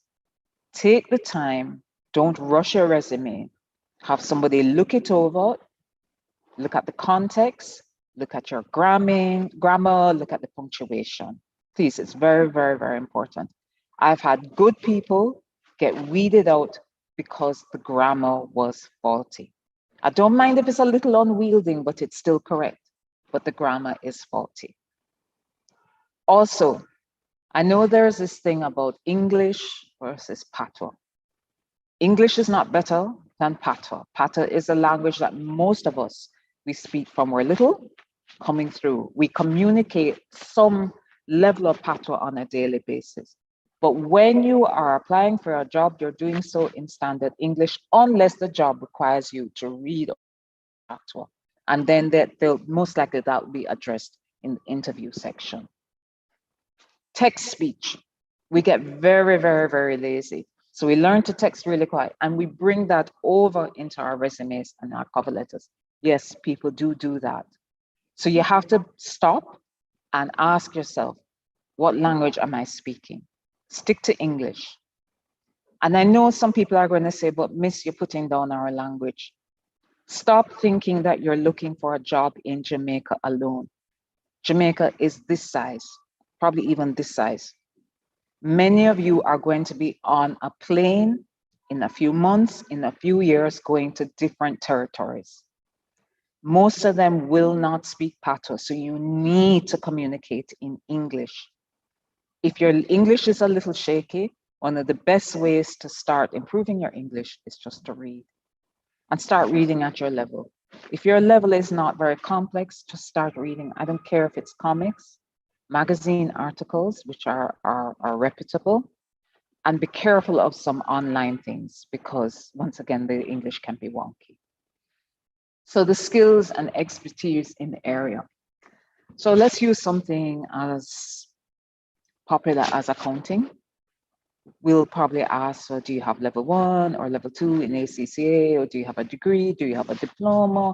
Whatever. And we're going to start looking at the resumes that come in and see if you have those qualifications that match it. We will also look at your skills, what you've learned over the years or probably learned in school. To get to the interview stage, just repeating, your resume must be well written. It must target the vacancy and it must match the employer's requirements. The other thing I want you to do is do a bit of a self-assessment. Now, when we designed the course on resume writing, it began with doing a psychometric test. And a psychometric test can give you personality insight or skills insight, leadership insight. And I'm being very, I'm skimming over what a psychometric test is, but we would start that so you can start discovering yourself. So when we started working with Hogan, who is one of our psychometric providers, I was asked to do a leadership test. And I thought I knew myself. And there are many things that came out, which have now tailored how I interact with people, how I interact with employees, how I interact with clients. I can work in a group, but I prefer working by myself. So I have to remember that whenever I'm slipping into wanting to work by myself, or I get very snarly, and I'll do it. I have to pause and say, I'm working in a group and everybody's voice has an opinion. Mine is not the most important voice in this, okay? Also, values are important because, for example, I may work with clients who sell cigarettes, who sell alcohol, who are in the gaming industry. And true story, we had a client in the gaming industry looking for a particular skill set. They had a job. And I found a beautiful employee. I mean, on paper, guy sounded wonderful. On the initial phone interview, things are swimming. And then I asked him a question. What are your views on gaming? And he said, from how I was brought up and from the point of view of my religion, I can't work in that. And I have high regard for somebody who says, I can't do a particular industry because it's against what I believe in. And please, people, I know sometimes you want the job. And I know sometimes we'll tell you, just compartmentalize it. But if it really, really, really bothers you, you can't work in the cannabis industry or you can't work in the sex industry if it bothers you. And when I say the sex industry, you may work with a magazine that uses a lot of flesh to promote or it talks about certain things which you may find uncomfortable. Also, you have to look at your personality traits, your motivation, your needs, your attitudes. Sales can be a job, for example, where it demands a lot of you. It's constantly taking from you. And if you're an introverted person, you may be able to do it for a while, but it starts to chip away with you and you start getting smaller and smaller and smaller. And your job performance goes this and this. Now, I'm an introverted person, but I'm also very good at sales, but I'm not a hard seller. So I sell in the quiet and I need to sell at my time. Using my effort. It can't really be on somebody's clock. Aptitude. Now this is also very important and I'm going to address it later on as well. Activities you're good at. I have employees who are great at IT. I have employees who are whizzes with figures. I have employees who are great at sales. And then I have employees who give them a blank piece of paper and a pen and a pencil, and you get the most beautiful piece of poetry or an essay or a drawing or just a plan for an event. So you have to know who you are and where you excel. As I said, I'm an artist, but I also have a very high scientific blend. So I use those things and I blend them. So there are various resumes, and there are about 4 basic ones. We have chronological, which will basically catalog your education and your work history. It can either go from the most recent and then regress, or it goes from the earliest and then it progresses. Functional, for example, our first speaker, if she was looking for a job, she would probably blend the two, or she would target certain things. Like, so for example, as a recruiter, I may look at her on her LinkedIn profile, etc., etc. And then I'll ask her to send me a resume for a particular job. And I know for a fact she's going to use a targeted, because I would have sent her a JD or an outline of the job, and she's going to zone in on specific things in that JD or outline for the job. And then she's going to tailor her resume. Okay. Okay, it may sound like simple Simon here, but a lot of people get this wrong. Your contact information, please use your real name, people. A lot of us, my name is Damaris or Damaris, depending if you're Latin, but everybody in my life calls me Derry. So please use your right name. So if your name is Gabrielle, but they call you Sandy, please don't put Sandy on your resume. Address and mailbox, make sure it is accurate, because while it's a modern way of communicating, so we'll most likely use telephone and email and messaging. When it comes to doing background checks, we're going to look back at where you live, and we're going to use that mailbox or the address on your resume. Telephone. Candidates have lost jobs because they put a telephone number which is out of date. They've used their mother's telephone number. They've used their friend's telephone. They have lost jobs because they don't use the correct telephone number. If you do not have your own telephone, which I find very hard in this day and age, please say that this number belongs to such and such, okay? Email. Please use your own email. Don't bum your friend's email. Emails are cheap. Emails are free. There are many email providers. Make up your own email. And I'm going to have a specific talk to you about your emails as well. LinkedIn and your professional profiles. Now, back to my creatives, there's some creative platforms where you may post your profile. We want to see that URL there, okay? Your LinkedIn profile, and don't say, oh, miss, I'm just starting out. How am I supposed to have a LinkedIn profile? Yeah, you can go in and start building your LinkedIn profile, okay? It's not just for the people who have 5, 10, 15, 20, 30, 40 years under their belt, 9 degrees, 50 million qualifications. You can start, but just make it clean, concise. Because how the algorithms work, for example, when I post something on LinkedIn and it may have one of the qualifications you have listed, you are going to come up in part of my search, okay? Word or two about emails. People who have been phenomenal candidates have not even gotten past the first 5 minutes of me reviewing because of rubbish emails. Let me just say rubbish emails. You may think you're sweet, you may think you're hot, you may think you are fat, you may think you are a man of stamina. Please do not put your email that says that. Find a professional handle, okay? Just find a professional handle.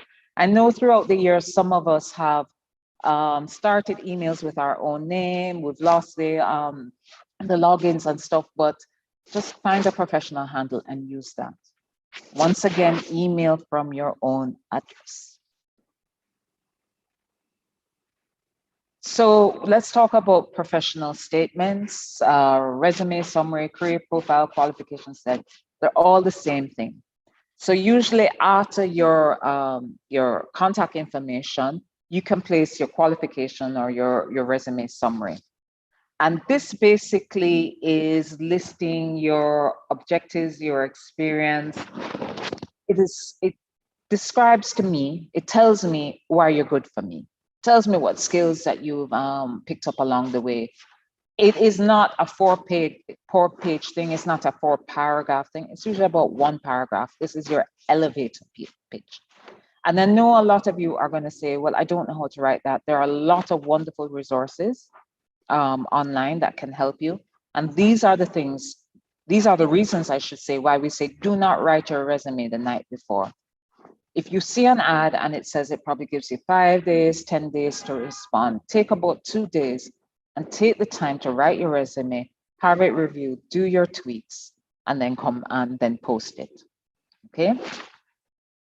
So one of the things you may want to do, so say they're looking for an administrative assistant or junior administrative assistant, you can put that in your qualification or professional statement if you have done that, okay? So you may say highly skilled administrative assistant, or you may say competent, or you say proficient, or you can say enthusiastic. You know, we've heard all the adjectives. Let's bring in, it also tells me about your qualifications, whether you've been a manager, and don't laugh about that because you may be young in the game, but suppose you had a managerial job at a store. One of my first jobs was actually a supervisor at a gift card store. So I was able to put that, and believe it or not, that simple little job helped push me into supervisor roles. So I've rarely held a role that was below a supervisor. It's always been supervisor or manager just by using that little job, okay? You can throw in a trait. So I said enthusiastic, it may say that you're efficient. Those are the things. So then we're going to probably drop down to highlight or qualification. Now, there are many ways to organize your resume. So I'm just picking out a few. As I said, when we teach resume writing, it's like a day or two.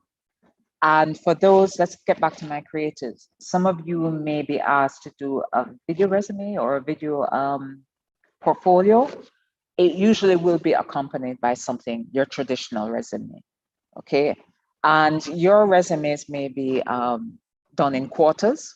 So first quarter, second quarter, third quarter, fourth quarter, as opposed to coming down the line.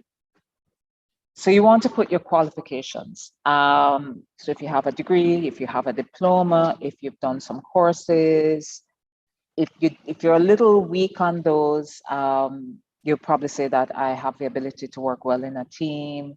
Problem solvers. I want my problem solvers, and this is where I think I need to pause and speak to my creatives. A lot of you have confidence issues, and you're not applying for some jobs that you should be applying for, because what the hiring manager puts out as an ad or the employer may not seem like it matches what you have as a degree. But you need to break apart your degree or break apart your diploma, and you're going to look at that section in the ad that says probably qualifications or skills needed. And if you have a lot of those skills, if you're looking for a traditional job to pay the bills, or maybe you're like me, you found that, yeah, I like doing jewelry, but it wasn't fulfilling enough and I want to start changing. This is where you can start matching the qualifications that you've learned along the way or that you had in the degree, or I should say the skills that you picked up, and then take that chance and apply for the job, okay? You're going to put your work experience, internship. I know for some of you, internship is a very, very, very, very dirty word because they don't pay a lot of money. Sometimes they don't pay any money, but guess what? Sometimes it can be the difference of landing that job or staying on the outside. Extracurricular activities, especially if those extracurricular activities have some relevance to the job that you are applying for. So say, for example, you're applying to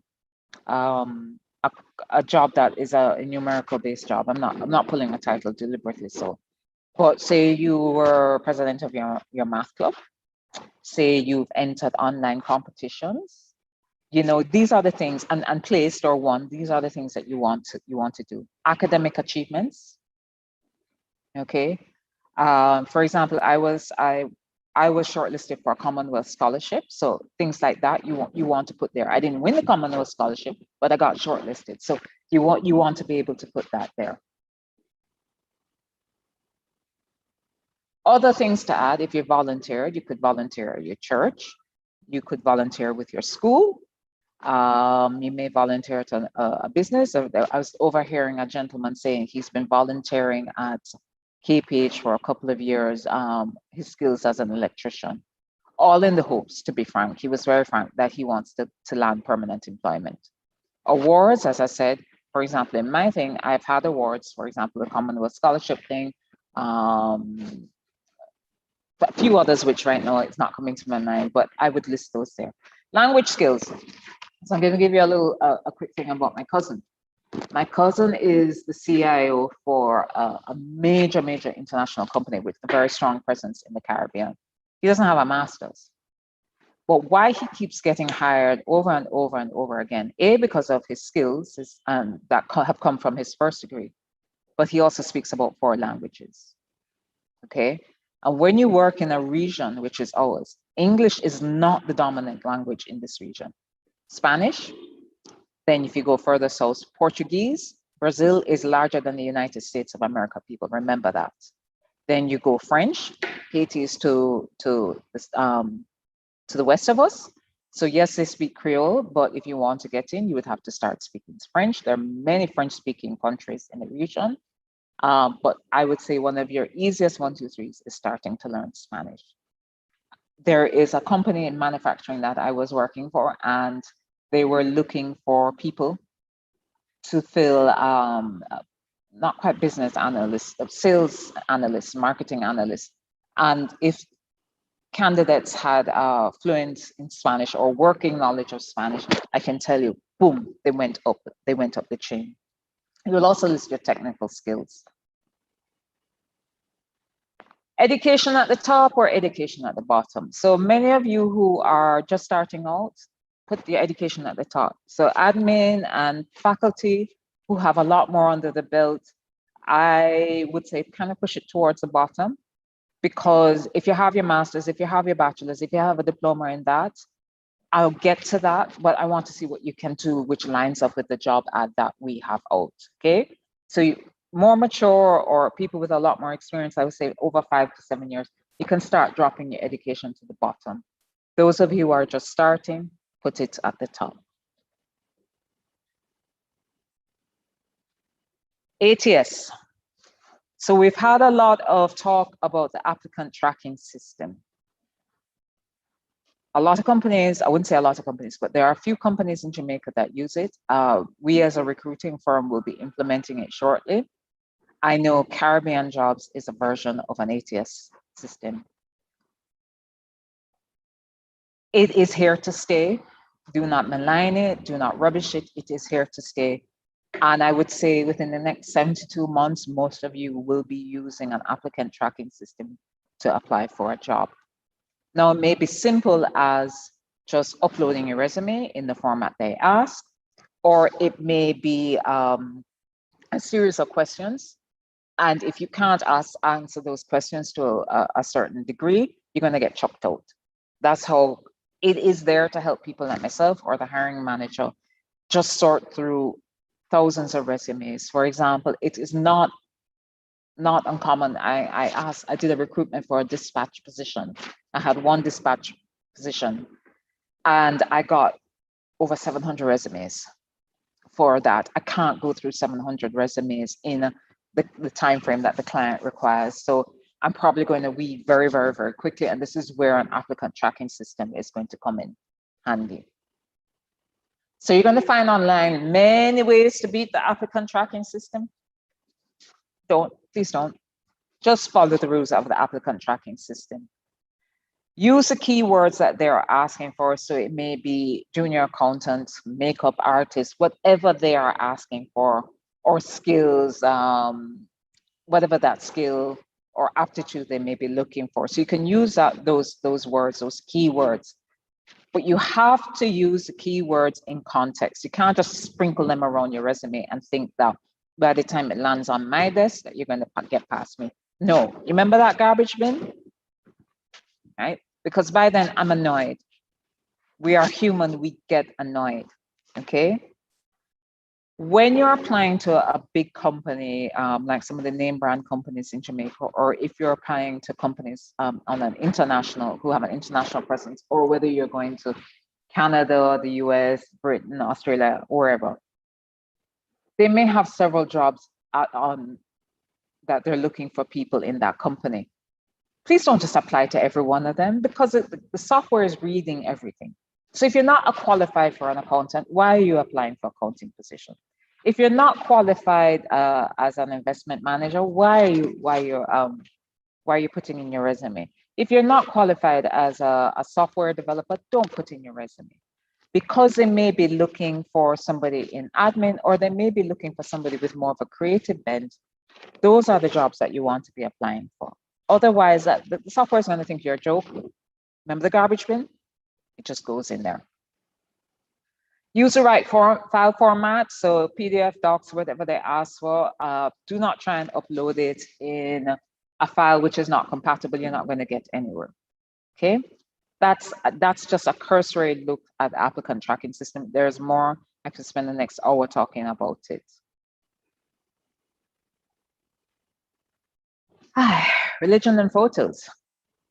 Now, for those of you who would be applying for jobs in theater, broadcasting, those sort of jobs where modeling, where they need to see your photo, or they may even need to see a full body shot, by all means.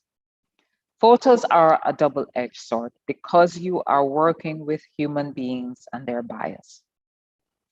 So as professional as we like to remain, we're like, but this photo is rubbish. It's a selfie as opposed to a proper headshot. What is this girl? What is this guy thinking? So all of a sudden you start dropping down because that photo now becomes a distraction. Okay, so think twice before you use a photo. And if you must use a photo, use a professional photo. Don't just get your passport that looks like. Okay, and I said, don't go with a sexy kitten selfie or Mr. Machismo selfie, because depending on the job, that's going to weed you out. Religion. We have had some ding-dong battles about this conversation, about this topic in my office. I personally like to take religion out of it. And I say this from the context, especially for those of you who are going to be flying out. Not everybody's in love with the fact that you're a Christian. Not everybody is in love with the fact that you're a Muslim. Not everybody is in love with the fact that you're Hindu or Jewish or Zoroastrianist or whatever you may be. So unless you are you're applying for a job with an organization which it is a religious organization of whatever persuasion, I personally think kind of best not to mention it. Let your skills and your education speak for themselves. And this is a true story. Now, while Jamaica says that we should not discriminate, people are people. And I know I'm going to get a lot of trouble for this, but let me be very blunt. If a job requires you to work on that Friday evening and Saturday, and you put, and it may not, it may just, that may be how the shifts go, may not mean that you pick up those shifts. And you put that you're Jewish and you're Seventh-day Adventist, you know what happens to you? They're like, the employer may go, you know, I really can't bother with this, so, right? Which is unfortunate, because had you not mentioned anything, when you were offered the job and you declared your religion, and you said, listen, I can't work on the Sabbath, for example, or I can't work in a pork factory, fine, accommodations would have been put out for you. Like, I know that I would say, okay, she's not going to work on the Sabbath, or he won't work on the Sabbath, so I'm going to give you the shifts that don't land you on the Sabbath. And trust me, I like my Sabbath workers, because when it comes to the Sunday, and Sunday can be a very hard shift to fill, you guys are there and saying, hey, I'll take it, okay? I won't do that, but that's Andre Talley, and he is one of the foremost fashion editors, critics in the world, and he was going to give you a little talk about voluntarism, but I don't want you to go down that route. Resumes and background checks. So I'm very glad that we started up with finances. Now, if you're applying for a job in the financial sector, or if you're applying for a job in a sector which handles very sensitive information, and that could include some of our contact centers, chances are you're going to hear out of their mouths, we're going to do a background check. Now, most background checks for ordinary jobs, when I say ordinary jobs, you're not handling levels sensitive information. They're just going to look at your education, verify that yes, you went to Exeter, yes, you went to St. Hugh's, yes, you went to Monroe's, that sort of thing. Yes, you got so many CXCs, yes, you got so many A levels, yes, you graduated, okay? But some jobs are going to dig deeper. So taking care of your financial state is very important, because if you don't, you may not land that job. If we dig deep and we find that you're owing money here and you're owing money there, and that job requires you to work with money, then that flags you as a risk, okay? So not saying that if you may have legitimate loans like student loan, car loan, mortgages, that's not going to wipe you out of the job. There's, for example, a candidate who told me she had a bad credit card debt. I didn't care about that, because her job wasn't working with money, and it wasn't working with information which would have left her susceptible to being bribed. So I didn't really care about that, because she was an excellent worker, and this is what I wanted. So the question about, I don't have enough skills, I don't have the education, sometimes apply for the job. Because we may see something in you, we may see the aptitude in you. I can train for technical, I can, okay? I can make you a better Excel user, I can make you a better accountant, I can send you for courses which are going to make you a better stage designer or a makeup artist, depending on what industry I'm recruiting in. So we can train, but if you have a rubbish attitude, we can usually pick it up from the interview. That's not going to help you, okay? So yes, you may have skill gaps, but we can train for technical, but we may hire for attitude, okay? How much should I ask for? That's one of the questions that everybody asks me when it comes to the resumes and the interview, that whole bag there. I personally, and I ask my clients to do it, I like the American style where we state how much the job is going to pay. Because if you, for example, want a job that's going to pay you $650,000 a month, and the job is only going to pay you 250, you're not really going to waste your time unless you're trying to break into that industry. But say the job doesn't say how much it's going to pay, and maybe on the application form, in lieu, because sometimes you may do an application form in lieu of a resume, or you may do both. And that question of how much do you want comes, and I know most of you freeze because you're like, how much should I? Sit down and create a budget of how much you need to live. Now look, if at 21 years old, you want to be driving a BMW, and you put that in the budget, and you're not going after a job that's going to pay that, let's get realistic. Say you require $1.8 million per year to live. You know that you will say that to the hiring manager or future employee. I will say that most organizations have a band in which they will pay in. Okay, the higher band would come with people with better qualifications or better skills.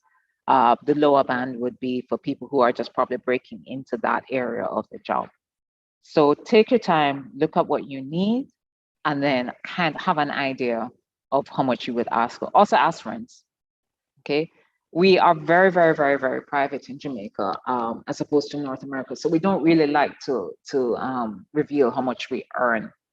And we tend to think, you may come across organizations which are more North American bent. So they may ask you how much per hour. So it's also good to kind of calculate what your hourly rate is. Entrepreneurs, I know one of the big things by governments, new and old, is to promote entrepreneurship. I'm an entrepreneur. I have good days, I have bad days. You work very hard. And I'm going to disagree with my first presenter and say that you have lots and lots of people to answer to. I know I have lots of people to answer to as an entrepreneur. I have to answer to the 5 million clients and their demands. And I can tell you, being an entrepreneur can drive you crazy, because sometimes I'm like, I should just go and get a 9-to-5 job. It would be easier. You also have to answer to your lenders, because somewhere along the way, you're going to have to interact with a financial institution if you want to grow. So that's where your resume may come in. So as thinking that, oh, I'm going to be an entrepreneur, I don't need a resume, wronger than wrong can get. You are going to need a resume at some point in time. A client may ask for it, an investor may ask for it. Some banks, when they're preparing their pitch to probably the lending committee, may, along with your business plan, may also ask for the resume of the principals and possibly the directors. So a resume is very, very important. So I want to go back to that targeted resume as well. The more and more you grow in your career, you're going to go after doing that targeted resume instead of just sending a blanket resume. Because when you send a blanket resume and I'm looking for specific things, you may not have that on your resume. So what happens, especially with women, we women undersell what we have and what we know. Please find that balance of putting what you know on your resume, and don't apologize if you don't know it. The other thing that I am finding, that we may have 10, we list 10 requirements for the job, and people who only have 7 or who say they only have 7 are not applying for the job. Please send in your resume, because I'm getting people who only have 1 or 2 sending in their resume. So if you got 7 out of the 10, take your chance. As I said, very often we're prepared to train, we're prepared to upskill. So we will work with the people who have 5 or 6 out of that, that list of things that maybe we want. So let's open the floor if there are any questions or if I've been thorough, but please, I wish this were face-to-face and we could do it more casually, but please, if you have any questions or even from the academic or the admin staff, please throw in some questions. If not, I will wrap up, because I know a lot of you are tired and you're looking forward for your summer holidays. Okay.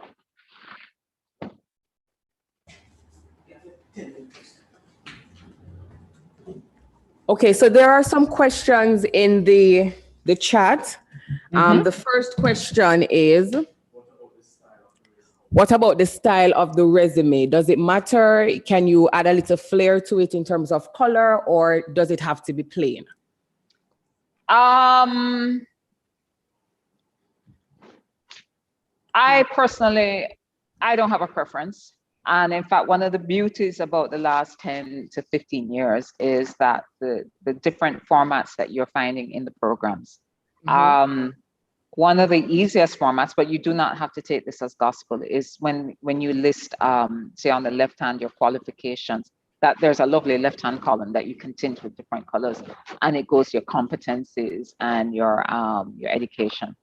But when in doubt, just stick with a traditional style, which will start with your contact information, your qualifications, then your education, then your work experience, and your hobbies and your references. Okay.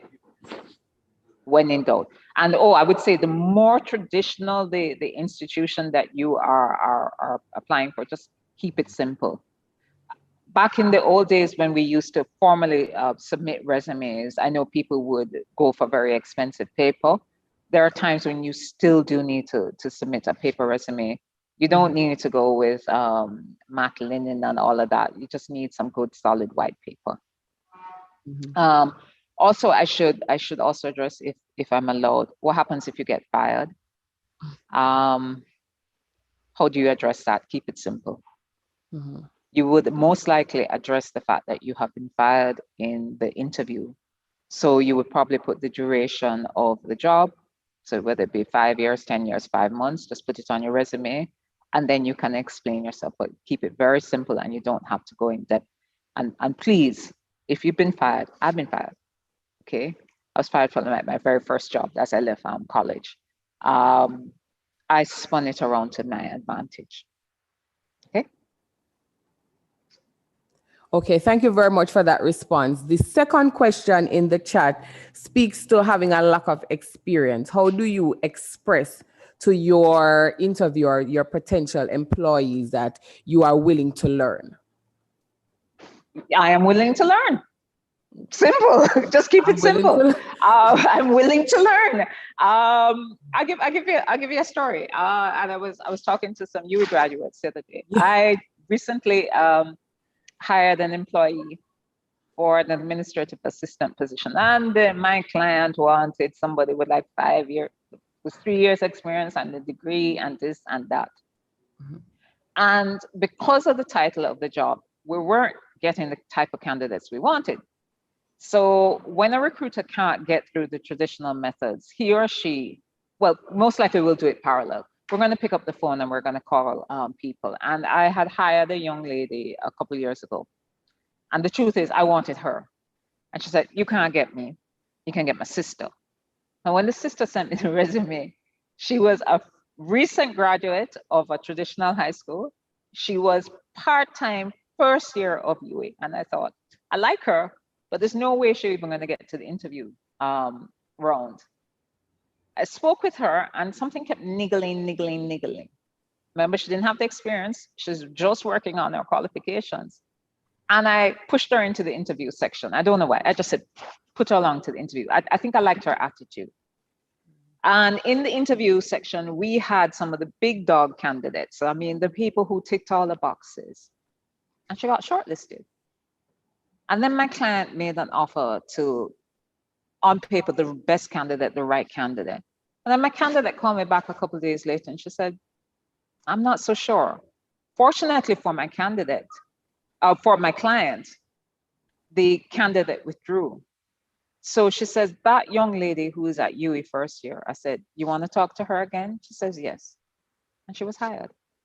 No experience, working on her qualifications, but she was hired for attitude. And I shouldn't say she didn't have skills. She won out over a lot of candidates because she knew Excel. She went beyond the basics of Excel. And that's a thing that I should say to a lot of you who are going to be working in corporate or organizations, especially in an admin or maybe on a project basis. Improve your Excel. Okay. Okay, thank you very much for that. Okay, the last question from the chat is, how do you address being fired from a job Oh, and you're going Be- now for a new job, but you don't want oh, to stay. as I said, I'm going to repeat it again and again and again. Yes, please. Some of my best candidate, some of my best hires have people who have been fired. Now, people get fired for many reasons. Some will challenge authorities or their authority, and there are some people who can't deal with that, so they get pushed out. There are some people who are just not the right fit for the job, and they're struggling. And then when maybe that wave of redundancy or need to shed employees comes along, they're out the door. There's no shame in that. And then you get some people who are just downright lazy, and they get fired for that. Now, usually, because Jamaica is such a small network, when somebody tells me they've been fired, it's not the end of the world. Chances are I'm going to pick up the phone, I'm going to make a call and say, you know, such and such a person, what was the problem? But as I said, some of my best hires have actually been people who have been fired. Some of the best entrepreneurs have been people who have been fired over and over and over again. It is not the end of the world. What you need to do once you've been fired, or if you've been made redundant, because some people feel that being made redundant is akin to being fired, because it plays on the emotion that, no, you don't want me. And we're very fragile creatures, human beings. We want people to want us. So pause and say, why did I get fired? Chances are your termination letter is going to state some of the reasons, or your exit interview would state some of the reasons. Work on those reasons. Now, if it was for rubbish, like you got fired because maybe the boss was hitting on you and you were pushing back, that's sexual harassment. That's a whole different ballgame. But as I said, with Jamaica, and especially with background checks, chances are we're going to find out who's truthful, who's untruthful, etc., etc. So not the end of the world, people, especially when you're very young. That's a relief to hear, because it does carry a particular mental weight on you when you have been fired and you're now going to go to somebody to say, please hire me, I have been fired. So thank you very much for that. We're not going to... A lot of firings happen when people are just not the right fit. You're just not in the right... True. A good friend of mine, he works far better in the government service than he works in corporate. And so he struggled in corporate. He got fired, but the government service picked him up, not because the government service takes what left. He's brilliant, and they needed that particular type of brilliance. Yes. All right, so that's something that we can really hold on to, and as we move forward. So thank you so much. We're going to invite Mr. Ryan Reed, Student Union President, to come with the official vote of thanks at this point in time.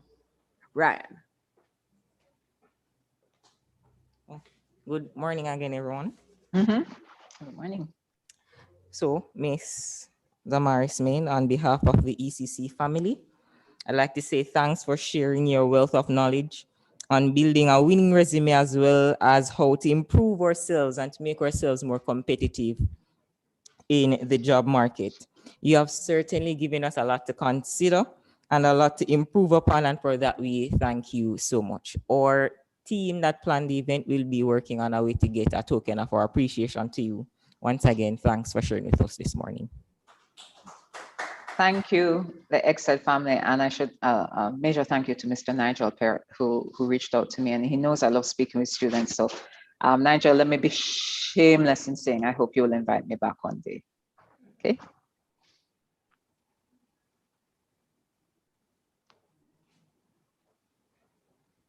Okay. Affinity. Jamaica.com. We're working on our website. You can find Affinity Business Services on Facebook, on Instagram. I don't mind chatting with you that method. And if you have your resume that's ready for a job, I don't have any active jobs, but next week may change that. It's careers@affinityja.com. Okay. And once again, Mr. Parrott has my information, because I usually come and I harangue him looking for students for jobs. Okay. So thank you very much.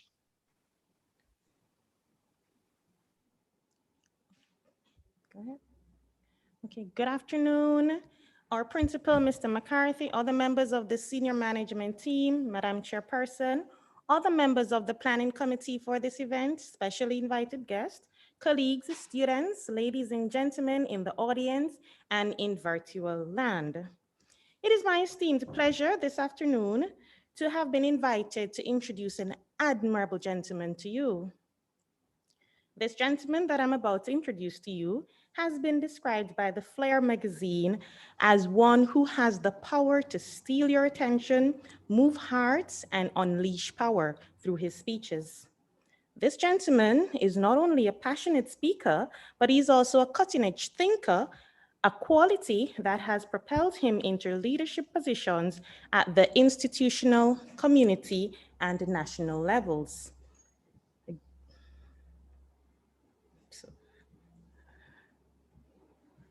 Given his oratory skills, it is no surprise that while this gentleman has served as the president of the Guild of Students of the University of the West Indies, president of the PNPYO, government senator, and currently oppositional senator, he is described as a charismatic leader.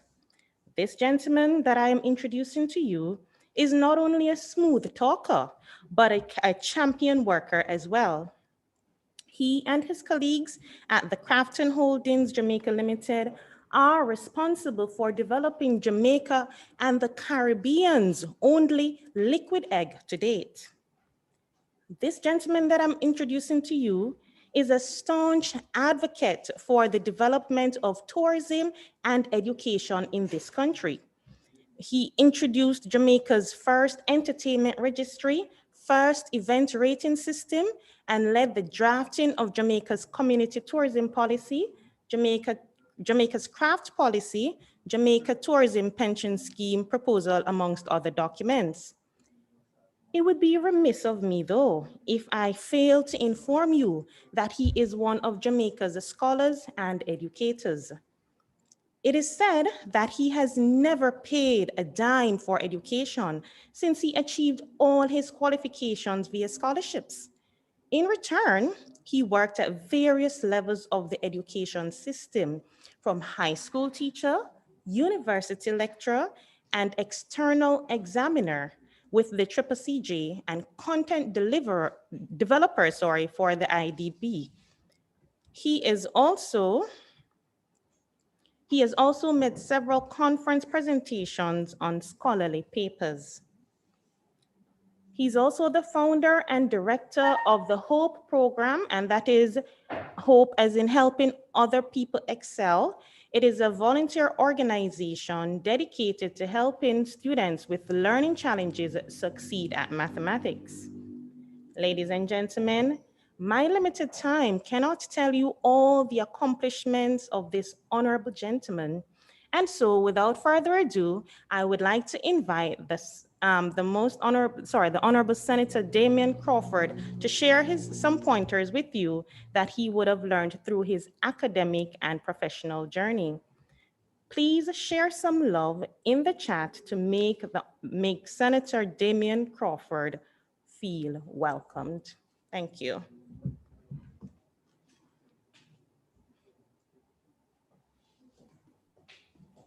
Hello?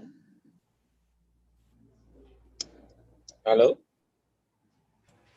We're hearing you. Please go ahead. Okay, thank you, thank you. All right, special good morning to everyone. Or good afternoon. I'm actually in the car on my way to Parliament, so I'm just gonna stop for a minute and just have this conversation. I want to tell Mr. Peer, thank you for inviting me. I also want to thank this beautiful young lady for a wonderful introduction. Unfortunately, the new normal caused for many of us not to be able to be seeing each other face to face. And so that is creating great difficulty, especially for persons like myself who enjoy the joys of taking photographs and hugging and directly having conversation.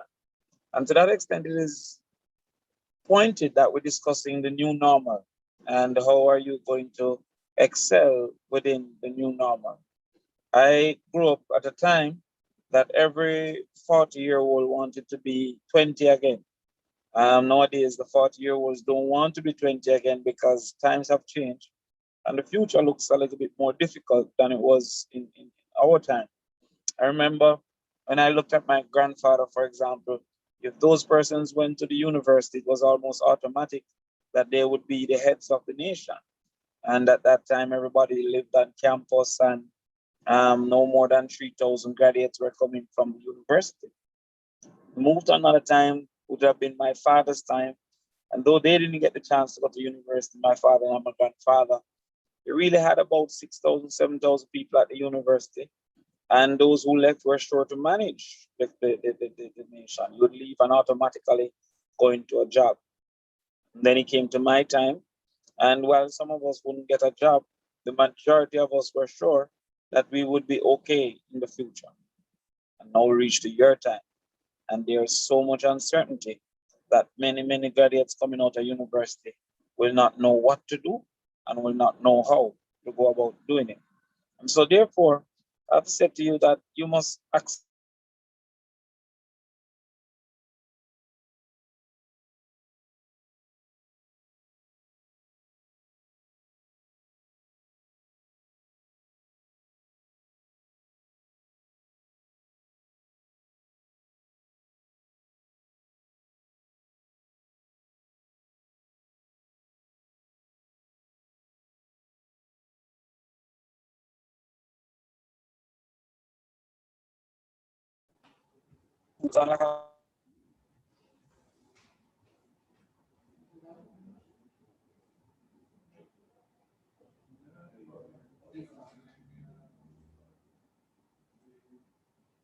So, yeah.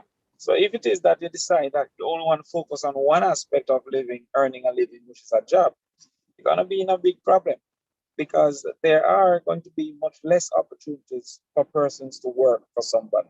There are going to be much less opportunities for persons to earn a living through wages. This is so because more and more, you're going to find that machines are going to replace human beings.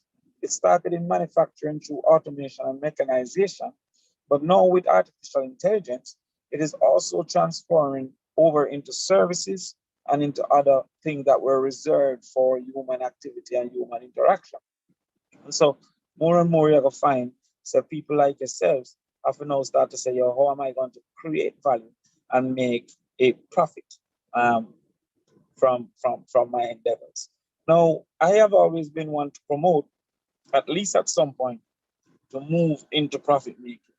Because at the end of the day, the normal human resource practice is to give each individual one sixth or 1/7 of the value that they create.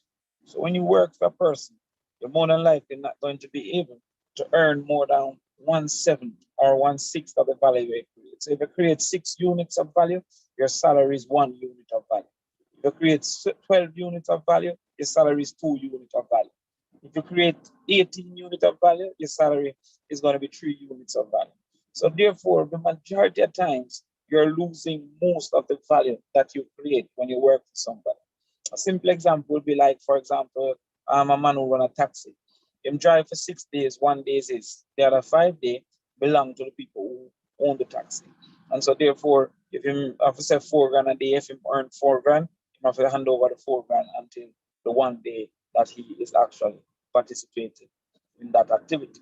So when you're going forward for the next 60 years, the next 50 years, you have to say to yourself, yo, based on what I deserve, is working for somebody going to be the only avenue or the right avenue or the permanent avenue for me?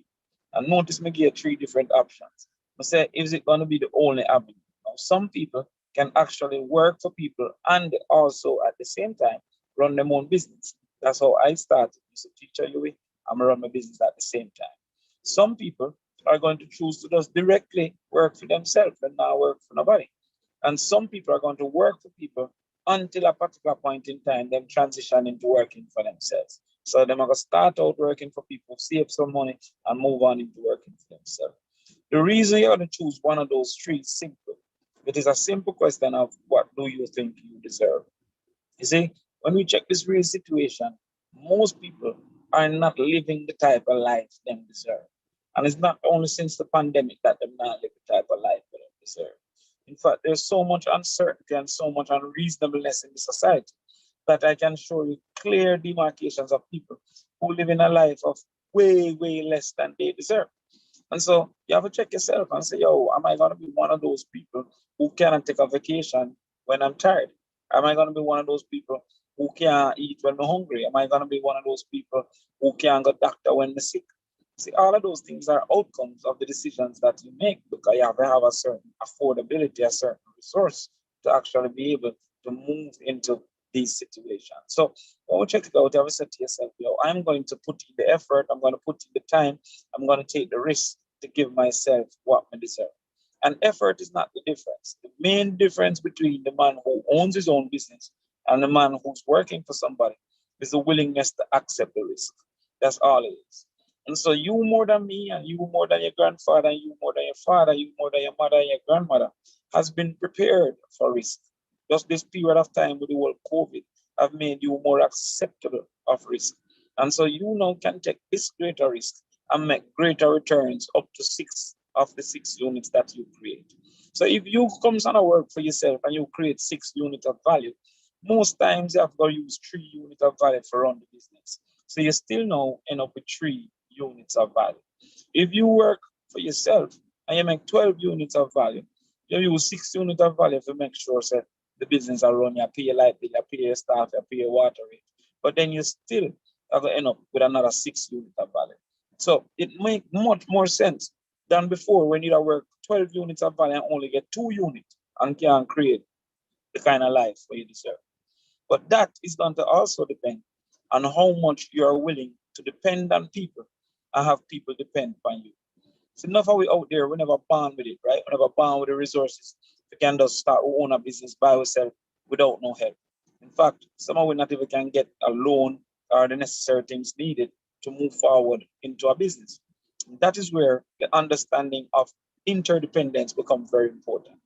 And interdependence means that you can depend on me and me can depend on you. This is very different from dependence, where I depend on you and you can depend on me. And it's even different from independence, where nobody no depend on nobody. Now, if you are going to be interdependent, you have to first be independent, because if you're not independent, nobody can depend on you. However, if you're only independent, you alone cannot make it. And most people who don't born with a go to school and a mouth is going to realize that them alone can't make it. And even who born with a go to school and a mouth often also realize that them alone can't make it. That's one of the things I've always observed when I'm teaching at the university. Like, if a man is selfish with knowledge, it's a very selfish man, because knowledge is the only thing you can share and still have it. If you not create friendships and unions and partnerships from this level, so that when you move forward, there's not a lot of costs for human effort, and there's a lot of assistance and cooperation between you and your friend. You're going to find, say, yo, you're not going to even make it, and you're not going to get what you deserve, the life where you deserve. And so, most time you start, the first business we start, me and 3 of my friends. The second business we start, me and 2 of my friends. Third business, me and 1 of my friends. Eventually, each of us going to do our own thing, but we all understood that there needed to be an ability for them to depend on me and for me to depend on them. And that is a very, very, very important aspect when you're moving forward in this new normal. In this new normal, the businesses are going to be under greater risk and the banks are going to be less willing to lend. And so you have to look and say to your friend, maybe do I will try this. I'm going to try it starting small. And when we try it starting small, we can establish the procedures, we can clear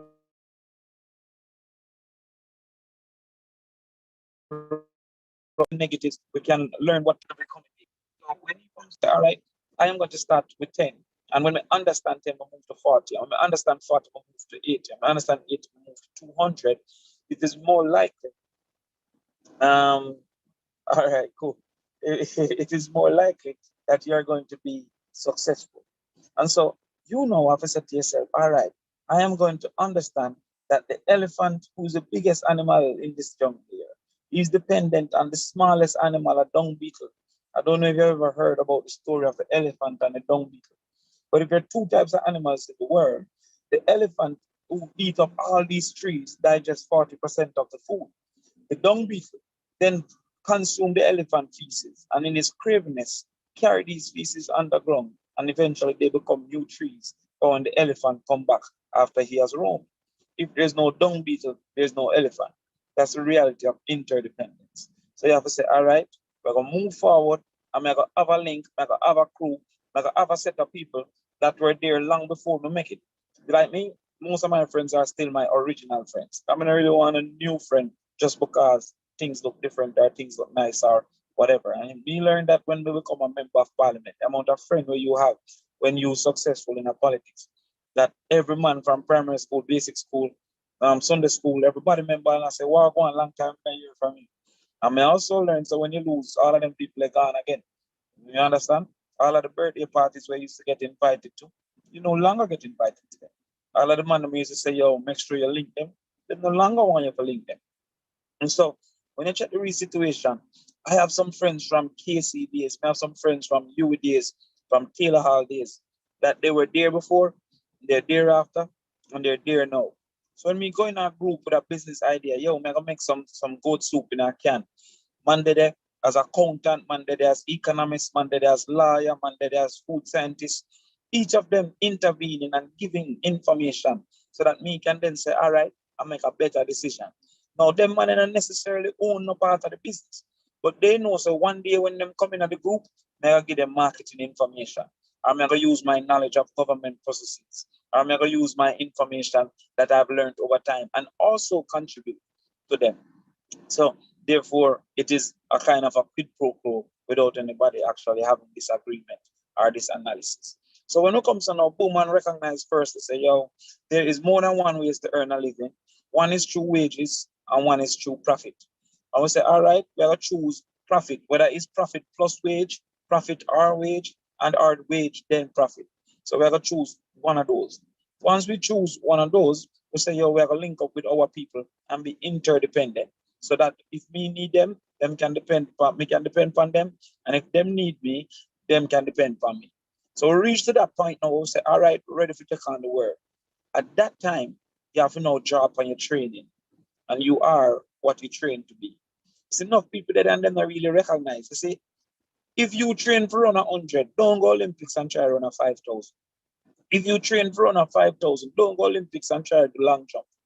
If you train for long jump, don't go Olympics and try the javelin. Because you are what you train for. No matter how you say bold fast, if you run a 800, a last matter. Because him don't train for a 800. Him body not understand, not recognize. Like the other man them who train for 800. So what happens now is that if you train yourself during school to be idle, if you train yourself to be ready for just mediocrity, if you train yourself to be flip-flop, then when time life take you, and you are what you train to be. Ever hear someone say, yo, when my boss in life, I'm going to do something different? No, you do exactly what you have trained to do. Like if me turn the boss, I'm going to reach early. No, you reach late, I train for reach late. Your body don't wake up early. So when you check the situation now, you have to start looking at this world and I want to say, yo, the world changed. As I said to yourself, when you check the real mathematics, my grandfather did their basic school champs. My father did their primary school champs. Me did their maybe high school champs. But you know, with the Olympics, it's a bigger competition for the local piece of pie we're out there. You understand? When me I say me one piece of the pie, people out there now fight for the crumbs. So when you check this mathematics, you have to be more competitive. You have to be more capable. You have to be better trained. And so you have to now start to put habits in your life, which is training for when you come so boom and go there into these streets. Because the dog eat dog streets, a dog eat dog world. And it's a very unforgiving and selfish society, which we never start out in a state. I'm a kind of feel ashamed, say my generation have created this kind of selfish society where nobody think they don't really need nobody. And so you have to start to focus at this point, what is the types of thing that is necessary for success and how am I going to train myself? If you train yourself to be a procrastinator, enough away, me too, I try to take myself out of it, then you're going to always be a procrastinator until you retrain yourself. If you train yourself to say, yo, boom, I'm going to be a mediocre, just enough, 50%, 60%, 70% from a test, even though I can be 90% student, then when you go in a business, you're going to be mediocre. Can you train yourself? So I think that you are going to take yourself from being a half a outcome, a half a effort person in school and become a full effort person after school, unless you retrain yourself. And then you will always be behind the 8 ball because the people who are already trained gone way ahead and I run fast. So you have to go catch them up to try understand this reality. So I said, Tuna, now going into this world where when we call digital is a computer answer, that used to be 50 people work. When we go at airport, check in myself, that used to be 30 other people work. When me I build my house, nobody now mix no cement, a pre-mix truck. That used to be a whole lot of people work. When me I got country the other day, we stopped by the toll booth and press a button. That used to be a man work. So you can find say machine replace human being. Now when I cut my lawn, it's a weed whacker. That used to be 3 man with a cutlass. All of those things have been removed. You understand? Press 7 if you want this. Me call all NCB the other day. The machine talk to me like a human being. What do you want to do today? Credit card. Oh, thank you. So that a whole lot of people lose those jobs. And so therefore, the fact that the world still have enough people in it, there's going to be greater competition. Competition when we never face, like Chinaman never there build road when we grow. So therefore, we never face that competition. Spanish people never own hotel and Spanish people there work. We never face that competition. So you have faced a different global competition, Olympics you there. And in that case, in that competition, you know have to become 10 times greater than even me. And that 10 times greater, I gotta take greater training. I gotta take you stop talking foolishness about mathematics, how that I gotta help you in life. When mathematics is training to solve problems, if you know to solve problems, then you and your wife will work out, and you and your husband will work out. If you know to solve problems, then your business have a better chance. If you know to solve problems, you're less likely to fight. If you know to solve problems, you're less likely to get in a bind that is now unable to get out of. So you have to start training your mind and train your body and train your heart and train your conscience so that you can survive in a world where it's rough. You understand? But you see, when the going get tough, the tough gets going. And in a rough world, those who are able to conquer it are going to make much more returns than in our soft world. In our soft world, everybody have got a piece of the pie. In our rough world, few will get this piece. And if you train yourself to be there, you're going to get that piece of the pie. So for me, I said, looking at Jamaica, too much people are waiting for cash pot to buy food. If they don't win, them can't eat. Some amount of auntie, some amount of cousin, some amount of mother in that situation right now, where them have a 1 in 36 chance of eating food. See, too much people sick and can't get that. I have to lay down in them bed and pray to God. Right now, if you catch cancer, it's $7 million you need. How much do you have? 7 million. You have to put yourself in a position where if you catch cancer, you can at least fight. You understand? And you have to put yourself in a position that if your wife have a baby and she want to go to Florida because of complications, she can at least go. You have to put yourself in a position that you're free, and that freedom means you have a choice. And unfortunately, in today's world, money make you have a choice. If you don't have the money, you don't have no choice. And you're going to make this money in a legitimate way so that you don't have to run up and down, you don't have to watch your back, you don't have to be afraid of police. And that will take effort, training, and commitment. So, you, I mean, I accept me, I said, all we can do it because me do it. I come from 3 shoes and now me have unlimited shoes. I come from 8 people in a 2-bedroom and now me alone in a 5-bed. I come from where my father never drive a car, dead and never drive, and me on my 4th car, me all have driver. I'm not coming in Avengers. I'm not coming none of them hero show. I just put my neck to the wheel, I go down on my farm, start my thing, I take my wrist, I take my legs, I lose sometime, I win sometime, and then I come through and decide to say, yo, I got build a life where I think me and my people them deserve. I build a life so that people want to come on my yard, come enjoy themselves. I build a life so that people, when it locked down, they feel like they are hotel. I build a life where at the end of the day, I can lay down and say, man, give my son something more than my name, or I give my daughter something more than my name. Because that's the only thing my father was able to give me, his name and some advice. And so, because of what I think I deserve, I dip on the grind, I wake up before other people, and I accept that heights of great men reached and kept were not attained by sudden flight. Man was a doctor at 20, 24, never started at 23. He started at 18, started at 12. He started at GSAT and then get into a good school. And from GSAT, he start and get CXC. And from CXC, move again and get good grades. And then he go A-level. So don't feel like tomorrow is going to be the day. Don't feel like it's one half. And don't bad mind the ones where you say, hurry up and reach. Because old people tell you, heights of great men reached and then kept. They knew some would reach, but not keep. I see some man reach and don't keep. I see Dodos reach, I see Seats reach, and now they're being kept. I see Dark Bar reach, I see Double Film reach. I see enough of the scammer them reach. I see man a throw liquor on car, and now him can't take a bath until police tell him to take a bath.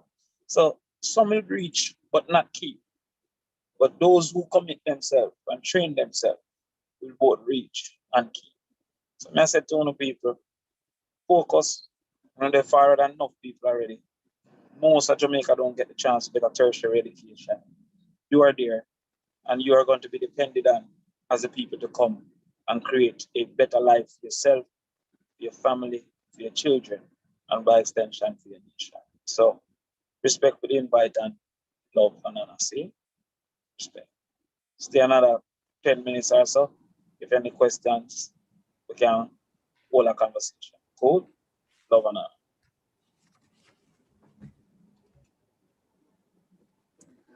Oh, good day, everyone, once again.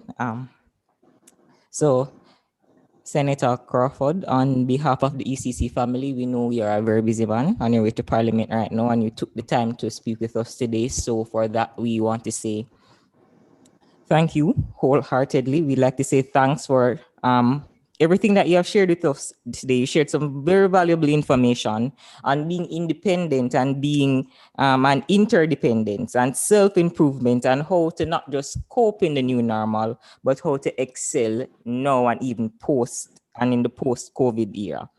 You've also shared with us some very valuable information on how to train ourselves and formulating good and healthy habits that will not only impact us now, but will impact our futures meaningfully and impact those around us. So for that, we want to say thank you wholeheartedly. And our planning team will find a way to get to you a token of our appreciation. Thanks so much. Respect. All right, so what, we're done now? Yes, sir. Thank you very much. I don't see any questions in the chat, but I do see a lot of encouraging words and a lot of bid for you to be Prime Minister. I don't know how that's going to work. I'm just reading what I see, sir. But thank you so much once again for being here. All right, love and honor. Take care. All right. Okay, thank you. All right, at this time, we're going to have our final presentation by Chantel Riley, and I'm going to ask Miss Shamika Wright to come and introduce her for us. Her presentation is going to be on selection interview, and she is from Caribbean Jobs. Miss Shamika Wright.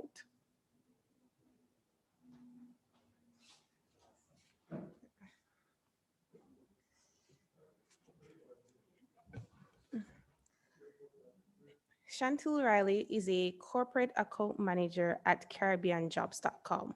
With over 20 years of experience in customer service, sales, operations, and management, Chantel manages some of the company's largest accounts, such as KPMG, JMMB, NCB, Lasco, and Ray and Nephew Limited.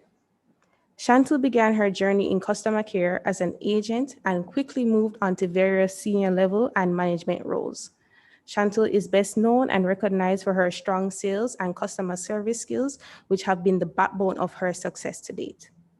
Chantel holds a diploma in supervisory management from the University of Technology and a certificate in professional salesmanship. Join me as we welcome Ms. Chantel Riley. Good afternoon, everyone. How are you? Hope everybody is fine.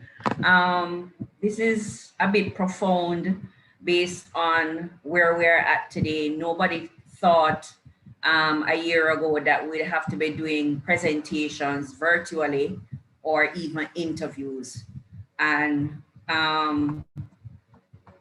times have changed, as Senator Crawford has said, and it's a new normal and it's something that we have to adapt with. With further ado, I will go into my presentation, which is doing virtual interviews and also giving you an overview of how to do job applications on our website. I'll just tell you a little bit about what Caribbean Job does. We are on an online recruitment platform, bringing together premium job seekers, as well as sorting after employers all in one place. We advertise job vacancies through the English-speaking Caribbean. We were founded in 2005. We have been in the recruitment industry for over 15 years. To register an account with us, it's absolutely free. When you use Caribbean Jobs, you become a part of a regional network of highly skilled, educated professionals. Job seekers are often headhunted by top companies in Barbados and the entire Caribbean region. We'll also have a mobile app available for downloads on Android and iOS platform. One second, why my slide is not moving.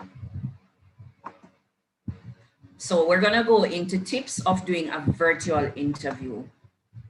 There are 7 tips for acing your virtual interview. 1, find a quiet place within your environment. If you don't have one, then you try and find somewhere else out of that environment to do that interview. Always test your technology. You don't have to wait until the day that you're gonna do this interview, but set up a Zoom meeting with a friend, a family member, just to test your technology to ensure that it's working. Dress professionally. Always dress professionally. It's an interview online, but you have to present yourself as if you're sitting in front of that panel. Relax, don't be disturbed. I know some people are not, they're afraid of interviews. You get a little bit queasy, some people, they sweat a lot and stuff, but practice again. When testing your technology, relax and test just by somebody asking you questions based on the job that you're interviewing for. Communication in advance. What this means is if it is that you have gotten an invitation for an interview, something comes up urgently that you're not able to meet that interview, please communicate. Don't wait on the time that person is gonna come on 5 or 10 minutes before, at least half an hour to communicate that you're no longer available. It can be that you have a power cut, your internet has gone, or you have an emergency that came up, but ensure that you communicate to the person who is doing the interview. Always smile. Not saying that you're gonna sit there and always have this smile, but always have a pleasant demeanor when you're doing your interview. This also helps to relax you during your interview. Practice your voice. So practice being on not a high pitch, a low pitch, but a pitch where persons can understand what you're saying. Don't mumble when you're asked a question. So be clear in your speech so they can understand you. Career advice section is also on the Caribbean Jobs website that you can go and refer to. We had some interview presentations that were done earlier when COVID just started to assist persons of how to do interviews online. So you can go on our page, www.caribbeanjobs.com/career advice, and you'll see those. I'm gonna go into applying for a job using our platform. First, you're gonna go on our website, which is www.caribbeanjobs.com. You're gonna register. In the right corner, you'll see the registration. You're gonna create a profile. You need a valid email address to confirm your account. Valid email address, going back to the presentation of the resume. You have to always have a suitable email address when you're applying for a job. So ensure that you have a professional email address to create your account. In the right corner, it's gonna ask you to import your resume or your CV. Then it's gonna also ask you to add personal detail. Tip, please always complete as much of your profile as possible to maximize the use of the platform.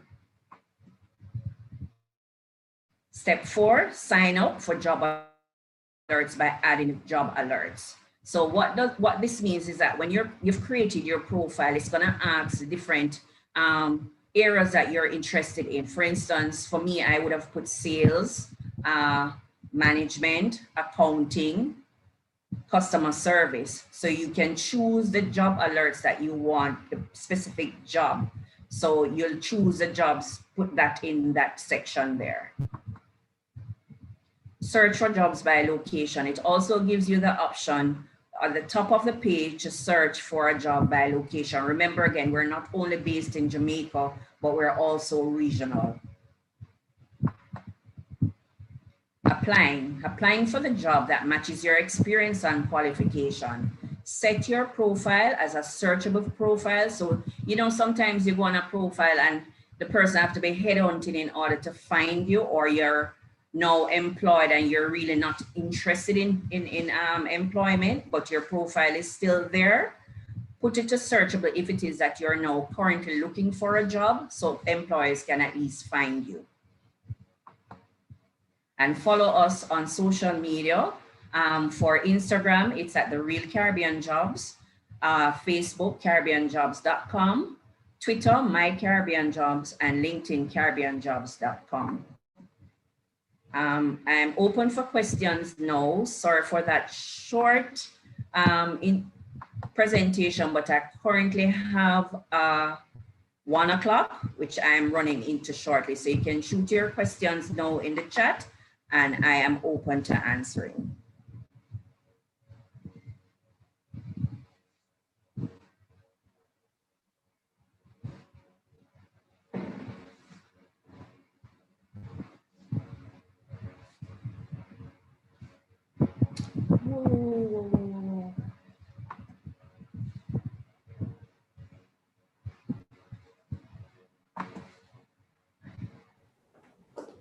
Hello? Hello? Yes, we are hearing you. Okay, you saw the screen? No, I don't think you were sharing. I did, you know, and it didn't come up.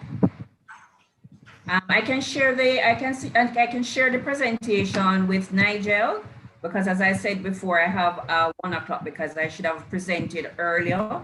I do apologize for that, but I can share the presentation with Nigel. Yes, someone is asking a question in the chat if there are any minimum qualifications to apply. Well, qualifications is based on the job that's posted on site. So it's based on what the recruiter requires that you will have your requirements for. Any other questions?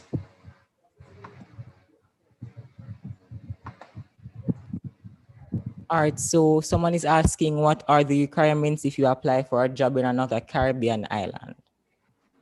Well, normally they state if you are it varies based on what the requirements are, because then you know it's like you have to have a work permit, you have to have a visa, and you have to have a special visa in order to work in other territories.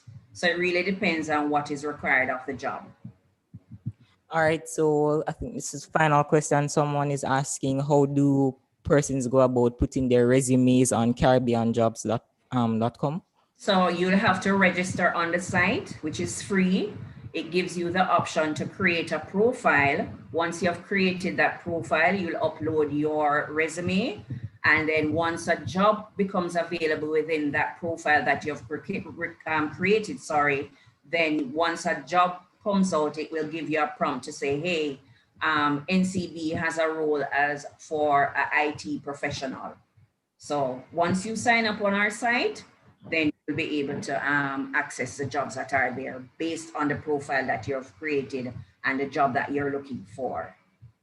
All right, thank you. So there is one more question. So there is, what are the recommendations for gaining experience in the area that you have applied for, that you're studying, sorry? So again, it goes back to the availability of the job. Sometimes, as per the other presenter on resume writing, you may not have the experience, but then once you send that resume and it catches that individual recruiter, then the possibility lies that you will be offered an interview for that job, because you're not gonna always have experiences for a job that is there. But if you're a go-getter, you'll say, listen, I know I don't have the experience, but I'm gonna take a chance. For me, when I started out at Digicel. When I started there, the only position that was available was that of an agent, but I wanted a managerial position. But to get a foot in, what I did was to take that agent job. And within 3 months, I was promoted to a manager. So you just have to take chances sometime. Associate degrees. All right, I do. Go ahead, I'm sorry. I was just reading the question. Our associate degree in Jamaica accredited only in the Caribbean region based on what you have seen in terms of job requirements? No, not only. Again, I said, based on your requirements of your recruiter, but I've seen where persons have had associated degrees or similar degrees based on the core function that they have gotten hired. All right, I don't think there are any more questions in the chat.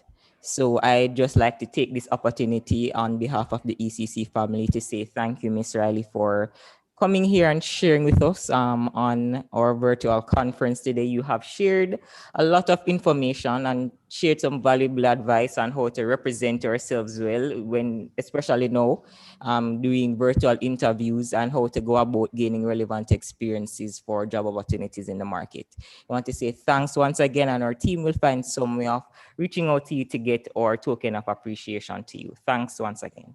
And thank you to Excelsior Community College and Mr. Peart in reaching out to us in participating in this virtual conference. Again, we really appreciate it and looking forward in joining forces in order to assist your students seeking out jobs. If you have any additional questions, Mr. Peart has my contact details. We can also assist you in signing up on site, and it's also on our website of how to sign up with CaribbeanJobs.com in order to get your dream job. Thank you so much. Thank you once again, Ms. Riley. Okay, so we are winding down our virtual career conference 2021. And now we're going to invite another performance from the School of Performing Arts. This time it's not by Miss McCarthy, who did an excellent job earlier, but it is another of her colleague, which is Terry J. So give a virtual round of applause as Terry J makes her way to the stage.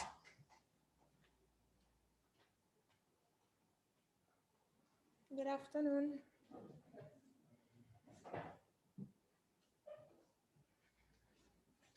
Have you ever reached a rainbow's end? And did you find your pot of gold? And tell me, have you catched a shooting star? And tell me, how high did you soar?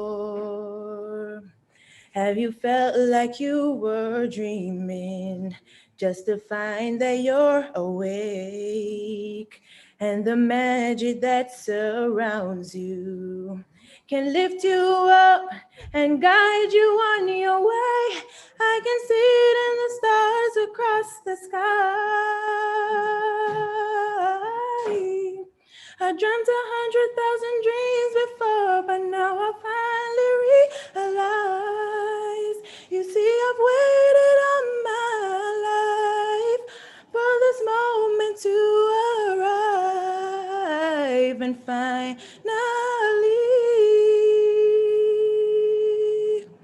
I believe.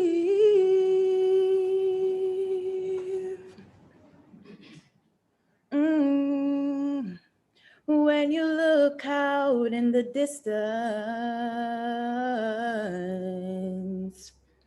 You see, it never was that far. Oh no, forever knows your existence. And it leads you to be anything you are.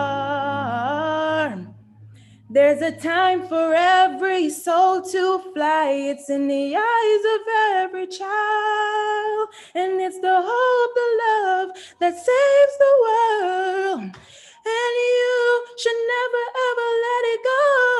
I can see it in the stars across the sky. I dreamt 100,000 dreams before, but now I finally realized. You see, I've waited all my life for this moment to arrive, and finally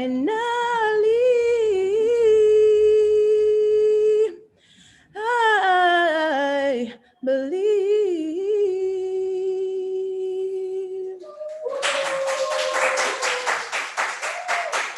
Thank you. Okay, I see a pull up in the chat, and I'm still taking credit for all of this wonderful thing that is happening. All right. So thank you very much. Terry J, nobody's in the chat flapping me, is it? No, okay, good. So for those of you who are still with us, those of you who have joined us at some point in time, we want to extend a great, a big, a huge, baga thank you for being a part of our virtual career conference 2021. We have gone through the program. We have participated. The persons are in the chat participating.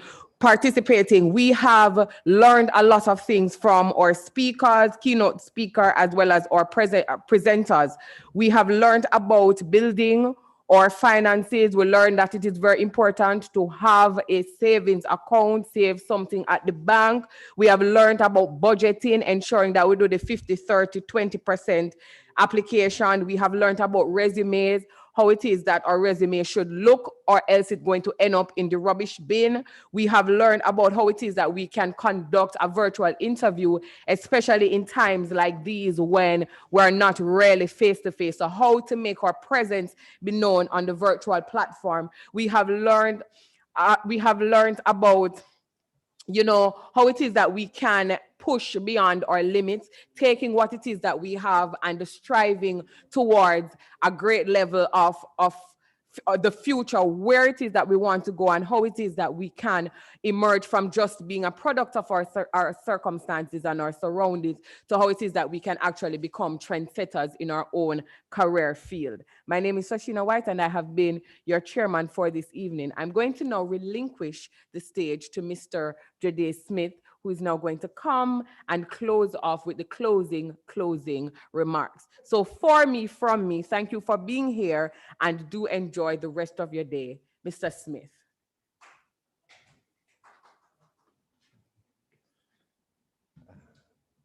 Good afternoon, students.